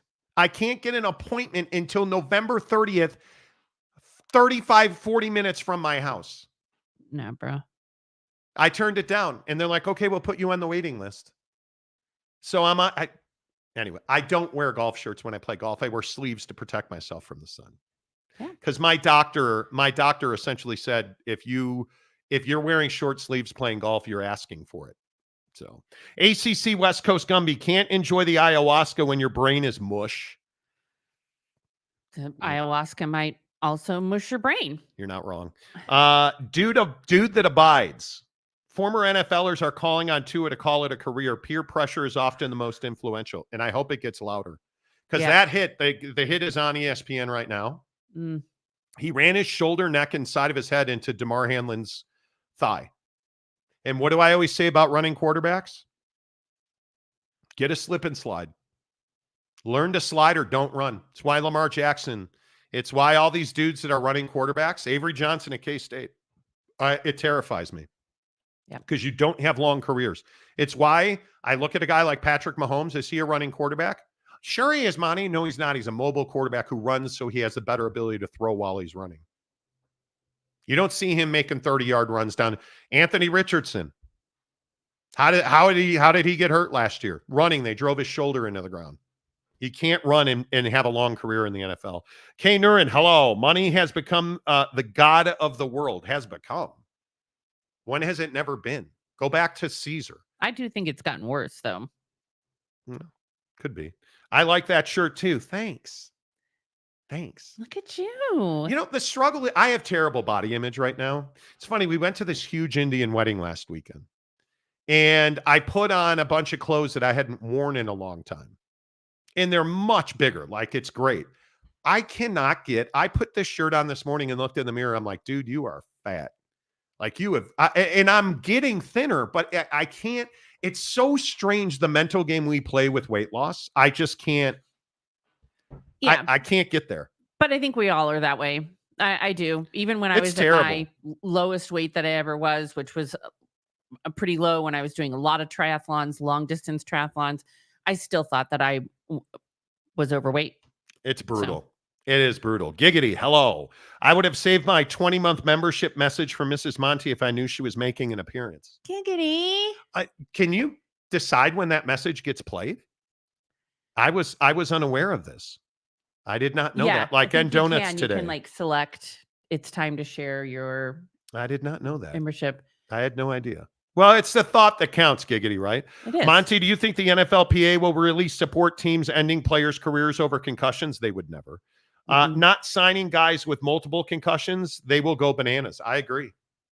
But what do you say to the Dolphins who just signed Tua to a massive contract? They owe him $170+ million, whether he plays another snap or not. Yeah, that's a lot of money. But what are you going to do? Put a concussion clause in the guy's contract? You can't do that. I mean, it's his third concussion since he entered the NFL and his fifth since 2019. I just think teams are crazy for paying that much, especially when you have a player. But, so then what do you do, right? So then the game is, okay, we don't want to re-sign him for this extremely high amount. Then is someone else going to pick him up? I don't know. Right. Then who's going to be your quarterback? Like all the office decisions are different, but they made that deal with him. Hey, what does the graphic on ESPN say right now? Says he briefly considered retirement after the 2022 season in conversations with his family. That in the Polynesian community is far more important than the NFLPA. Yeah. And my belief is that he may well retire because, and again, I'm not a doctor. The science is proven. Once you get one concussion, you are far more susceptible. It's his fifth concussion since 2019, third in the NFL. And it wasn't a hard hit. And he is far more susceptible now. Nick D, hello. Tua needs to hear this. Time is only currency that we spend without knowing our balance. Speaks volumes to all of us. I agree. I think the Players Association they are lobbying for higher pay that covers this type of scenario. That makes it worth it. Right? What's your body worth? What's it worth? It's why we're paying quarterbacks $60 million a year. It's why Tua's guaranteed $170 million and averaging 53 on Annum. Look at the contract Dak signed. Dak's not an injury guy, but he's also not a spring chicken. He could be. Everybody could be. Hi, Mrs. Monty. Who dat? Nathan John says respectfully, hello. Hello. Tanner Plummer, money, the root of all evil. Money. Oh, I thought you said Monty. Money, the root of all evil. I was like, yeah, I am. I mean, sometimes. But, you could save your anniversary comment for as long as you want. Oh, I did not know that. That's awesome. Daniel Dixon. As one who has migraines, I feel for the guy. He will never be the same. Man, migraines. Science. Terrible. Science rules. Yes, it does. It does. Yes, it does. No going around that. He needs to talk to Steve Young. Well, he has a lot of people he could talk to. It's not like this is rare. This is not rare. There are tons of people who would love to talk to him about, dude, save your life. I mean, you guys, you understand that. Yeah. Maybe he wanted to get to this point, sign that contract, $170 million, and the next time it happens, he's out. Maybe secretly in his head, he was saying that. Speaking of signing contracts that are guaranteed. Mm-hmm.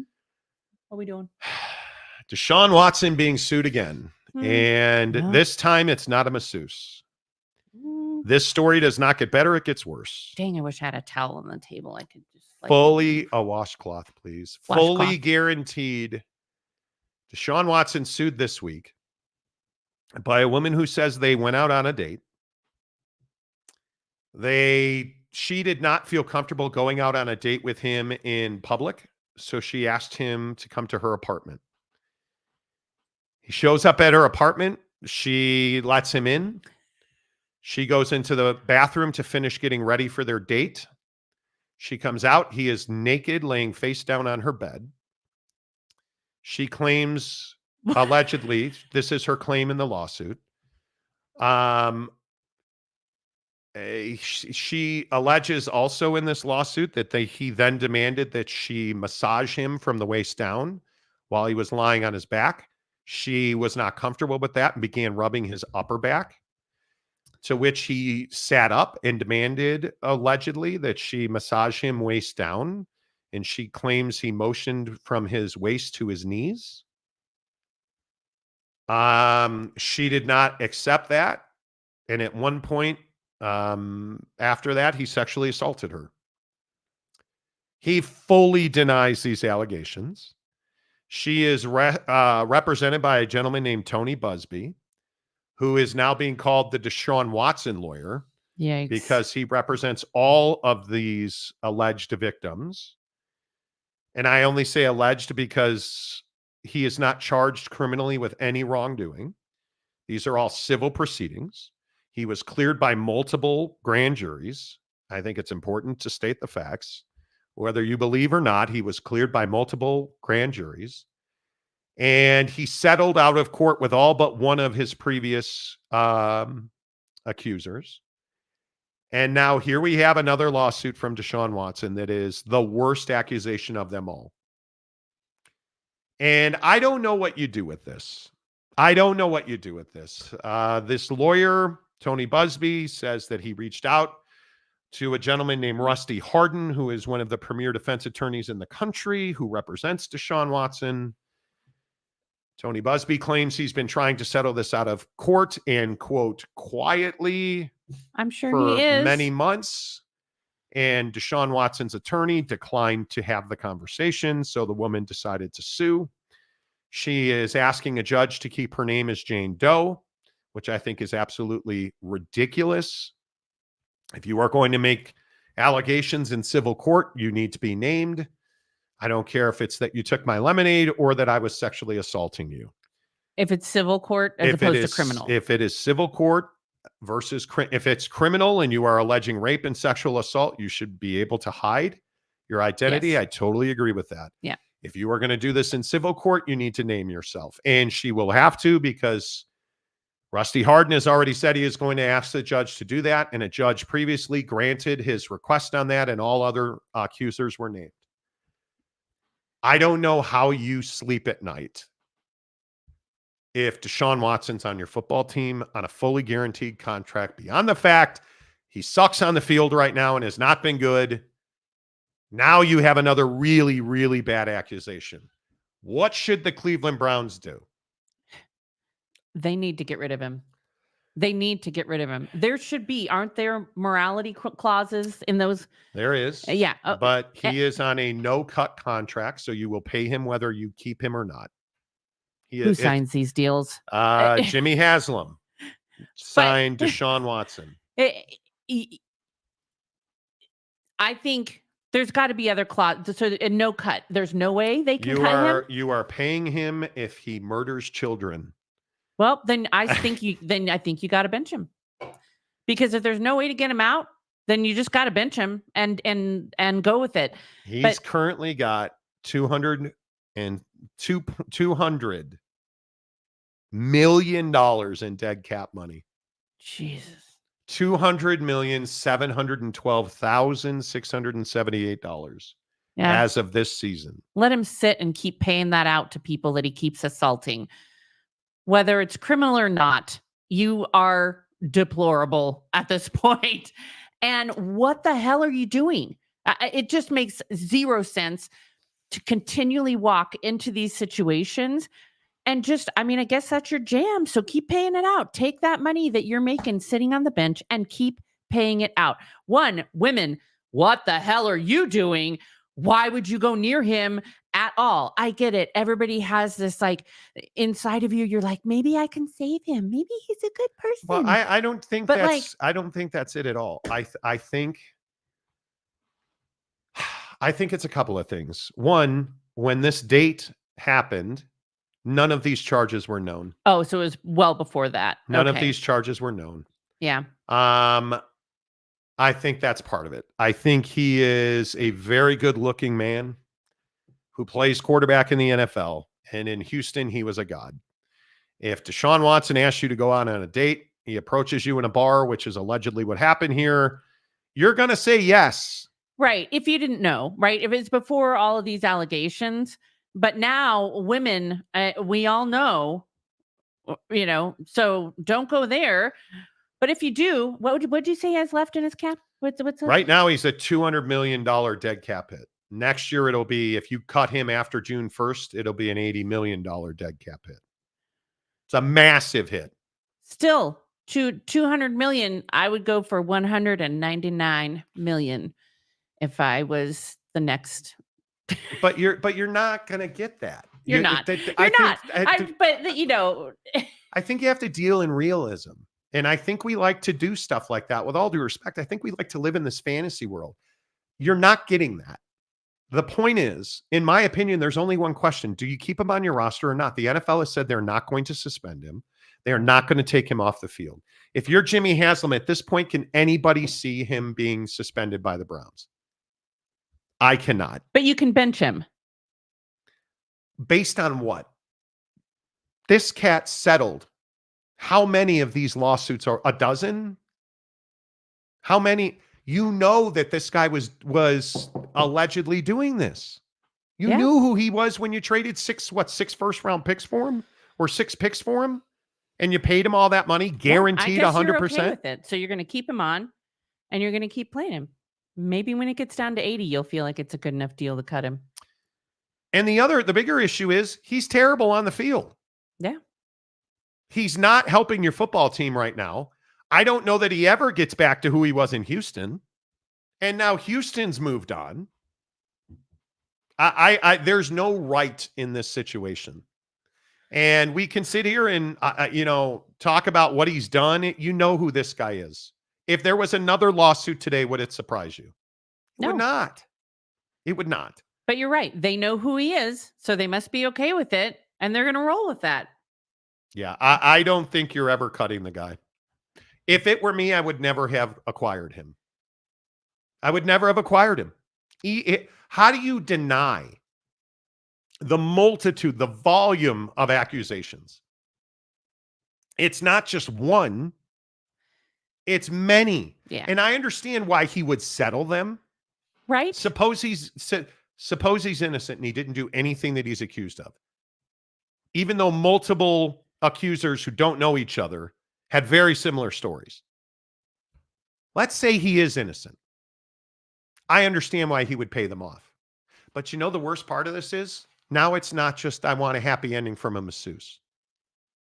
Now we've escalated from happy ending masseuse to I met her in a bar, I took her back to her apartment, and I sexually assaulted her, allegedly. Yeah.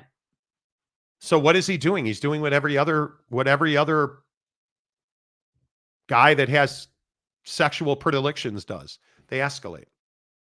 It's not enough to pay a woman to give me a massage and then expect because service. There's not been enough consequences. I'd be interested to see the payout list, what the dollar amounts were.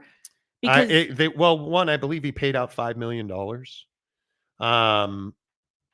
which he has already made back in. Right. It's not a big enough deal. Triplicate at least. I just don't think. If he's a predator, it's worth it to him. That's how he gets his rise. I mean, he's paid each one of these victims between $1.5 and $2.5 million, a maximum of $5 million. It's not worth it enough yet. And he was only fined, $5 million? And taken off the field for 11 games. But you fully guaranteed his contract. So he's making that money whether you want him to or not. And this is not Deshaun Watson going to jail. This is Deshaun Watson paying a woman $1 million to walk away. Which, if you're going to do that anyways, why did you let this become public? You know why he let it become public? Because he's tired of getting sued. He's tired of getting sued, and he claims he had no idea the suit was coming until it hit the news. Is what it is. I would think you would have to take him off the field. I would never have traded for him. But you're And right. at They this know. point, Why would they take him off? at They this knew. point, they're not going to do anything about it. No.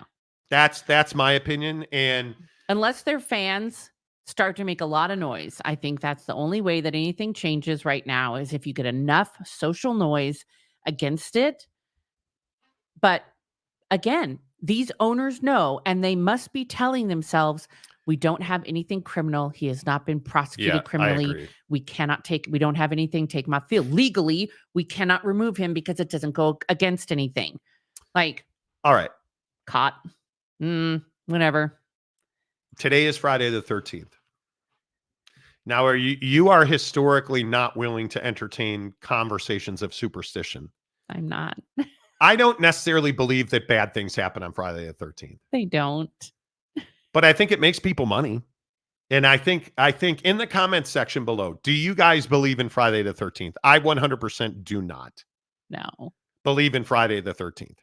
No. I do not. I think that it was so much easier to have superstition and to create environments where maybe you could be more, make people be more careful or avoid bad things on Friday the 13th. And before you had the internet, and we all know it's just another day. There's nothing bad. You're fine. I mean, it's silly to me, but it does make for good stories, right? I'm good with a good story. I like a good ghost story. I think No, you movies are don't. fun. Oh, you don't even believe in ghosts. I don't believe in ghosts. That doesn't mean you can't have a good story. But I'm not saying that those stories are real. I think movies like Friday the 13th, that whole series is fun. That was a true story. Freddy Krueger's a true story. Have you seen Jamie Lee Curtis nude? Not in person, but I mean, I still would be interested. Hey. She's for an older lady. She's hot. I love Jamie Lee Curtis. Why can I not think of the movie with Eddie Murphy and Dan Aykroyd and? Oh yes, Oh my yes, we God. have. Yes, It's one of my it's favorite Trading movies about Spaces. Trading Places. Places, yes. Jamie Lee So Curtis for good. the win. She has Jamie good Lee boobs. Curtis for the win. Can I say that? No. Okay. Nick D. Well, it came from the day that the Knight Templar was slaughtered, but I'm not superstitious. I am a little stitious. A little a little. suspicious. Elaine Tran believes. I believe in ghosts too. Ghosts are real. There's no question about it. There's no. You believe in Bigfoot? Well, I think there's Sasquatch is real. I don't know if Bigfoot. See, that's Bigfoot, it. That's right where here, size 15, but there's bigger. But that's So- where we get crazy. Like, I believe that there's probably some kind of morphed animal that's a Sasquatch or that we call a Sasquatch. But does that mean it's like a human being that's evolved to walk upright and There's no proof. me have Bigfoot? I don't know. Though I think you have some type of creature on video. People do. It's never all of the video that has been seen has been proven. But this is the as problem with fake. UFOs and Sasquatch and the monster in the water. Don't waste your time on it. We've turned it into this thing where it's some kind of supernatural thing. The Loch Ness monster is probably a water animal, amphibian. A Sasquatch is probably some sort of bear or a wild animal. Like, they're not some supernatural thing, like aliens who we know fly UFOs around the world. That's real. These other things are from nature, science. Yes, I read that one. Trading Places. Yes, thank you. Trading Places, best. Oh my God. It's fine. It's fine. Roche, here's to good vibes for Friday the 13th. Yes, and how about Saturday the 14th at Rice Eccles Stadium? I'm excited to play golf at Rice Eccles. Yeah, me too. It'll be fun. They are going to be finding golf balls in that stadium for years. Fat Jesus. This Friday the 13th is starting off great. Hello, Mrs. Monty. Fat Jesus, what's up? Look at Geoff. Geoff? How's your back, dude? Geoff had a major injury. Ghosts are real. Friday the 13th is lame. I don't like horror movies. Why don't we hide behind the wall of chainsaws? Oh my God, they're so Right? funny. I do not like, I was terrified by The Exorcist as a kid. The one where the call's coming from inside the house. Do you know how long it took me to want to answer a phone call after that? Like, I Which one? hate horror movies. Was it Poltergeist? No. Oh, Poltergeist terrified No. Oh, me. you're talking about A Stranger Calling, I think it's called. That call's coming from inside the house. That was terrible. Yeah. Even the movie where they videotape movie.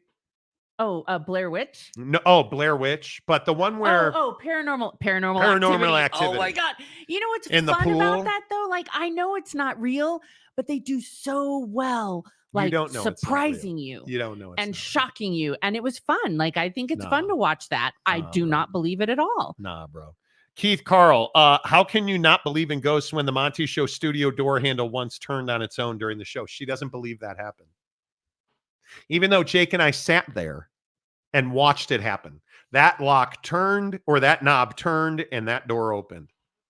When we were at the Maverick Center, and we were doing the show at the witching hour, which is very early in the morning. We were doing the show one morning, and we're just sitting there talking. And we had one of those paddle door handles, and it was locked. We always locked it. Because weird stuff, there are weird noises in that building. Okay, it's a major sports arena in Salt Lake City. Okay, I get it. We were sitting at this exact desk in a different studio. And I watched. I actually think I was talking at the time. The handle turned down. The lock opened, and the door pushed open. And she's like, "That didn't happen." No, it didn't. You imagine it. I did not imagine it. It happened. Big Blue Horses, Mrs. Monty, thank you for classing up the place. McDonald's, yes or no? Indian, Thai, Steak, Greek, Tex-Mex. Monty's always talking food. What's your jam? Oh, I love everything. Yeah, Indian, Thai, yes, Mex, Tex, yeah, all of it. But I don't eat the meats, except for rarely I eat the fishes. And Stay hard. yeah, thank you. She likes Indian food. I love Indian. I do. But I like good Indian food that includes naan bread and lamb. Yeah, I'm not going to go too far. Last weekend was enlightening. Indian desserts are terrible.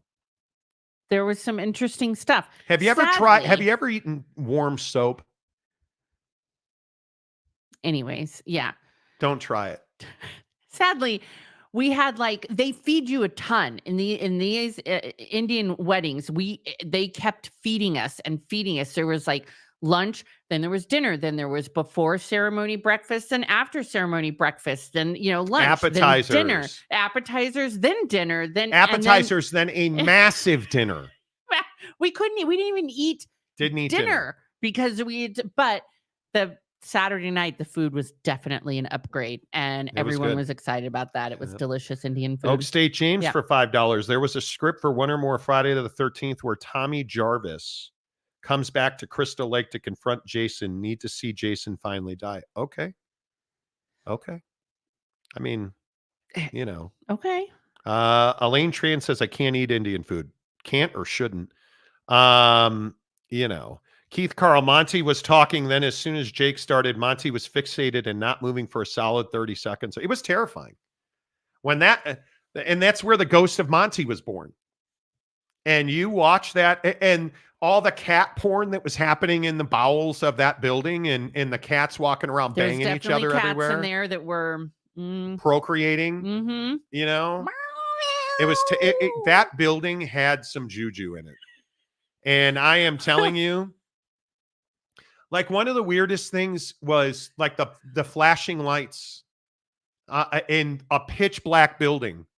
You're just watching these lights in this hall. It was bizarre.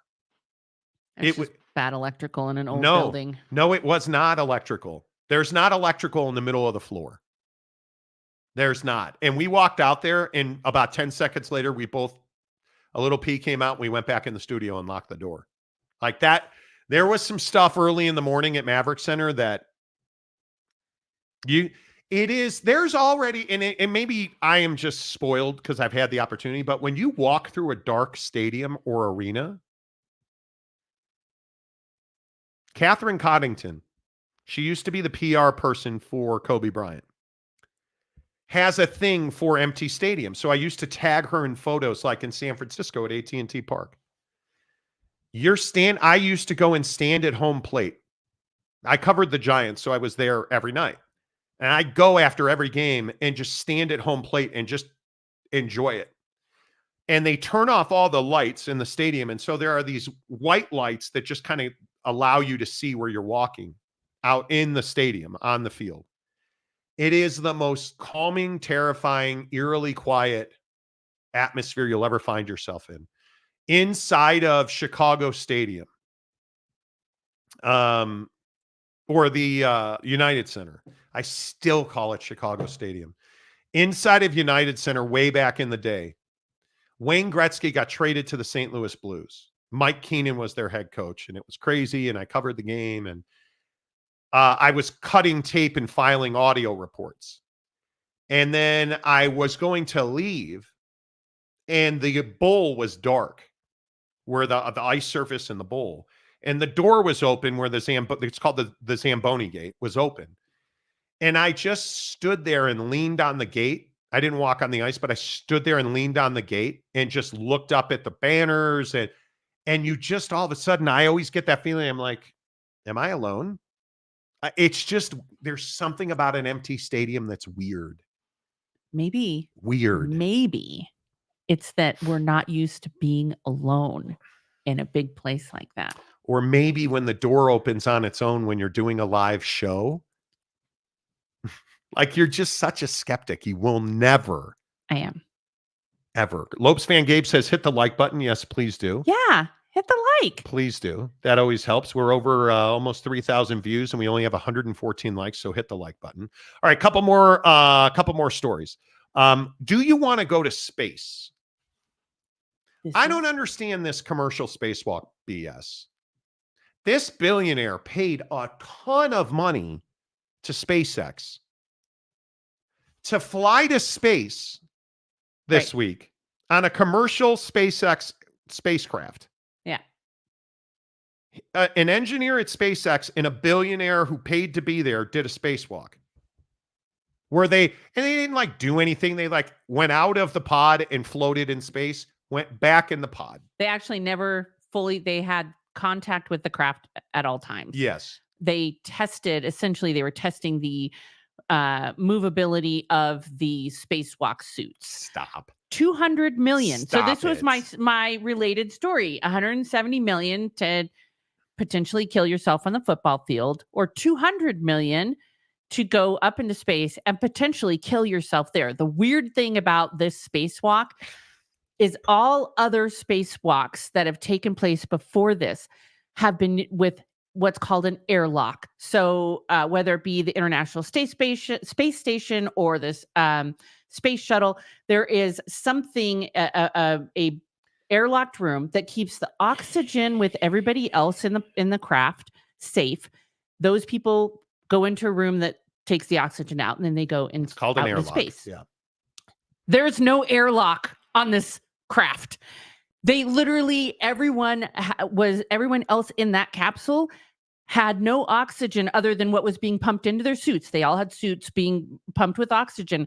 But if something went wrong, ain't no getting that back. All I'm saying is I don't understand the human fascination with going to space. I'm fascinated by it. The fact that they're talking about all these black holes that are going to collide with each other. And I love space. I follow a bunch of telescope guys who post pictures and videos of Saturn going around the moon, I have no desire to go to space. And I didn't, but if I'd have won the $800 million lottery the other night, I would not have gone to space. No. I'd have bought something on the beach and you'd have never heard from me again. But I don't get it. It. I think that commercial space travel is good for the world, because every single person who has gone to space, even whether it be like Blue Origin, where they may be paying $25 million to go just to the But they didn't really go to space. Yeah, they just broke the atmosphere. High atmosphere. But whatever. Every single person who has done that has come back changed with a different perspective of how important our world is. They can actually see how flat Earth is. they can actually see that the earth is round. But anyways, but they come So back changed stupid. and with like a renewed passion for our planet. And I think that's important. I think that the more you can spread that message, it's important. I don't think it should be 200 million, but hey, if you have Nobody that should be going to blow, space unless you're an okay. astronaut. Not true. I actually Very don't true. think that's true. They had to be trained. It's not like his 200 million was for him to just hop in one day and go up there. He had to be trained. And he had to know exactly what had to be done. It's very carefully, well rehearsed because there's no airlock, everything in order for him to be able to be involved in this test. And if you want to pay that money in order to further our ability to go to space and our technology, go for it. Cool. And this is the same thing I say about the a-hole that took all those people down to the Titanic and never came back. Why? I just don't know. Why crush your head until you're going to die? Because he's trying to get 200 million. I can understand trying to play a kid's game and generational wealth. You're giving them 200 million to almost die, dick. Like, I'm not here for it at all in any, I'm not doing it. I do say give 200 million to the private space company because we cannot continue to spend that lavishly with government money. So that's another perspective, is that if this guy wants to spend 200 million in order to be able to be involved in this spacewalk, cool. We need that money to help progress the company, to be able to improve our technology for space. I don't want to colonize Mars or colonize the moon. That's dumb. That's never happening in our lifetime. So I'm going to spend my hundreds of millions of dollars on golf clubs. Go for, yeah. I mean, everybody decides what they want to do, but I think it's interesting. And I don't know. You know, if that's what you want to do. Speaking of which, of things like in the ocean crushing, or, you know, let's talk about cruising. I've never been on a cruise. I'm going to be on. We've never been on a cruise. I've never desired to go on a cruise. I know a lot of people who cruise. I know a lot of people who love it. I don't want to go on a cruise. It's like a tin can in the ocean, one where all your, like, I get it, they have waste filtering, but all your waste is going into the ocean. I think that's terrible. I think it's bad for the environment. I think you're going to get sick. And then you might just hit an iceberg. And, you know, that's fun. There really was recently a ship that had a Titanic moment in Alaska that hit a larger chunk of ice. They didn't call it an iceberg. I think they probably were careful with their words there. Carnival Spirit was sailing in the Tracy Arm Ford, Alaska, a waterway south of the city of Juneau, known for its spectacular beauty and pieces of floating ice. They know they're there. Yeah. Video of the incident circulated on social media as multiple passengers filmed the moment the ship collided with a large piece of ice. A woman named Cassandra Goski. If we die, it was damn well worth it. It's a Titanic moment. Why is that worth it? The Carnival Spirit finished its 7-day Alaska cruise without interruption. The vessel has since embarked on another round trip to Alaska, this time for 14 days. I don't go on cruises mainly because I don't want to get diarrhea from some crazy virus. And I understand everybody's going to be like, Monty, cruising's amazing. Have you seen the buffet, fat ass? Totally get it. The food's awesome on the ship. I understand you can play mini golf on the top deck. All right, neat. First of all, like you said, everybody poops in the ocean. Second of all, do you guys see what they do with cruise ships when they go to die? They essentially beach them and they sit there and rot. Yeah. It's terrible for the environment. And I don't want to die in the middle of the ocean. I find, you know, I love sitting in window seats when I fly. On the way to Hawaii, I almost always keep my window shade down. Do you know why? Because the ocean's huge and you get lonely. And I'm not here for Sasquatch popping out of the water and murking me on a cruise ship. Is that really why you keep the shade down? Yeah, the ocean terrifies me on some level. I almost drowned in Hawaii like 10 years ago. And I'm not here for it. I am not. I don't think I was there for that. You were. But it's fine. We've talked about this. We were snorkeling. Yeah. In Honolulu, and the tide was very high. The current. Oh, yeah. And we were walking. It was a beach snorkel. We were just messing around. And I got to a point where I got pulled a little bit and I couldn't touch the bottom and I was gassed. And that was tough. And there have been times where I've been snorkeling in, like on Kona, there's this place called Two Step. And if you go too far out, or if you go far enough out, there's a huge drop off. Like there's a huge expanse. That weirds me out. And so then I think about the fact that cruise ships pollute the water unbelievably, and the waste and plastic that comes off of cruise ships. And then I think about things like the Titanic and this ice.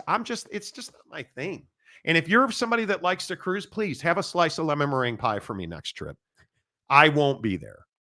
I'm not saying you're dumb for going, but how many times are we going to get some crazy virus where everybody is like crapping themselves on the boat and they're not allowed to leave? Man. Like I'm not doing, remember, like, wasn't it called MRSA or poop drop? Right? Like, where does all your poop go? Oh, into the water. Like Nemo on the East Australian pipeline is eating your poop. Like And they do have like waste treatment on every ship, but still, that's gross. No, it's I'm gross. good. If you've ever flown over a cruise ship and seen the trail behind it, it's gross. I don't care if you say that it's been filtered or whatever. It's gross, dude. Man. That's gross. I'm not doing it. I do enough damage to the environment on my own. Like, I think they're terrible for the environment. Between plastics and exhaust and cars. And they're terrible for communities. If you've ever been in a place where, lived in a place where cruise ships dock and their thousands of passengers spill out and overwhelm, I get it that tourism helps, but it also hurts. Yeah. Again, it's the circle of life. Anyways, don't die. Don't pay to die. All right, let me give you guys some locks in college football. I'm taking K-State tonight. They're only 7.5. I'm going to take them to win. I think Arizona covers. That's going to be a close game. I'm taking Utah to cover the 18, even without. I just almost said Travis Wilson. Even without Cam Rising. I am taking the BYU to have a huge bounce back game. I think BYU is a critical game for BYU. They're at WYO in Laramie. Wyoming's 0-2. And I think Jake Retzloff cannot turn the ball over tonight. No picks or fumbles. The fumbles are a bigger problem than the interceptions. I think he has a huge game in Laramie tonight, or tomorrow, I guess that is, and they win. I'm all in. I think, I don't know what to make of Oak State Tulsa. That's a huge number. It's in Tulsa, but it's not like Chapman's a tough place to play. I think I would probably lean Oak State to cover, but I'm not convinced. Just ask Oak State James. Yeah, or don't. I'm taking UCF to upset TCU in Fort Worth. I think that's a very big one. And then the game that I think is potentially the game of the weekend, and not Purdue Notre Dame. I am talking about Oregon State. That game is at Reser in Corvallis. Go Beavers. I think you got to lean towards Oregon State to get under the 16.5. Go Beavers. I don't know. I am going to lean to Oregon to win the game. But that's going to be a tight game. That is going to be a tight game. I will be on a golf course somewhere. So enjoy your weekend. What are you excited about this weekend? Golf. We have a lot of good golf. We have golf tonight. We have golf Friday night at 9. Eccles. Yeah. We have golf at Rice Eccles. Yep. Golf up at Canyons and Park City. Yep. Golf. It's just you and me. It's the weekend's over already, which I really hate. You do that to yourself. I want to work 4-day week. I don't want to work at all. I don't want to work. I'm so pissed I didn't win the lottery the other day. I'm so mad about it. The odds are even worse against us. It's just not going to happen. But it is what it is. Yeah. Yep. A lot of golf. Be well. Enjoy yourselves this weekend. If you get into a place where you're injured, if you're riding a bicycle, your motorcycle, it's one of the last great weekends of the fall. Of summer, really. We're not even in fall. Here in the mountains. Enjoy that. But if the worst happens, no matter where you're watching this show, a motorcycle accident, bicycle accident, maybe you just slip and fall at the grocery store, car accident, get hit by a truck. How many semis have we been closed to lately? Be ready. Get to the Advocates at theadvocates.com. Just because it's the weekend doesn't mean you can't talk to an injury attorney. Get online, theadvocates.com. Right here. You can chat with an injury attorney 24/7, 365, and it won't cost you a dime at theadvocates.com. Until Monday, say goodbye, Mrs. Monty. Goodbye, Mrs. Monty.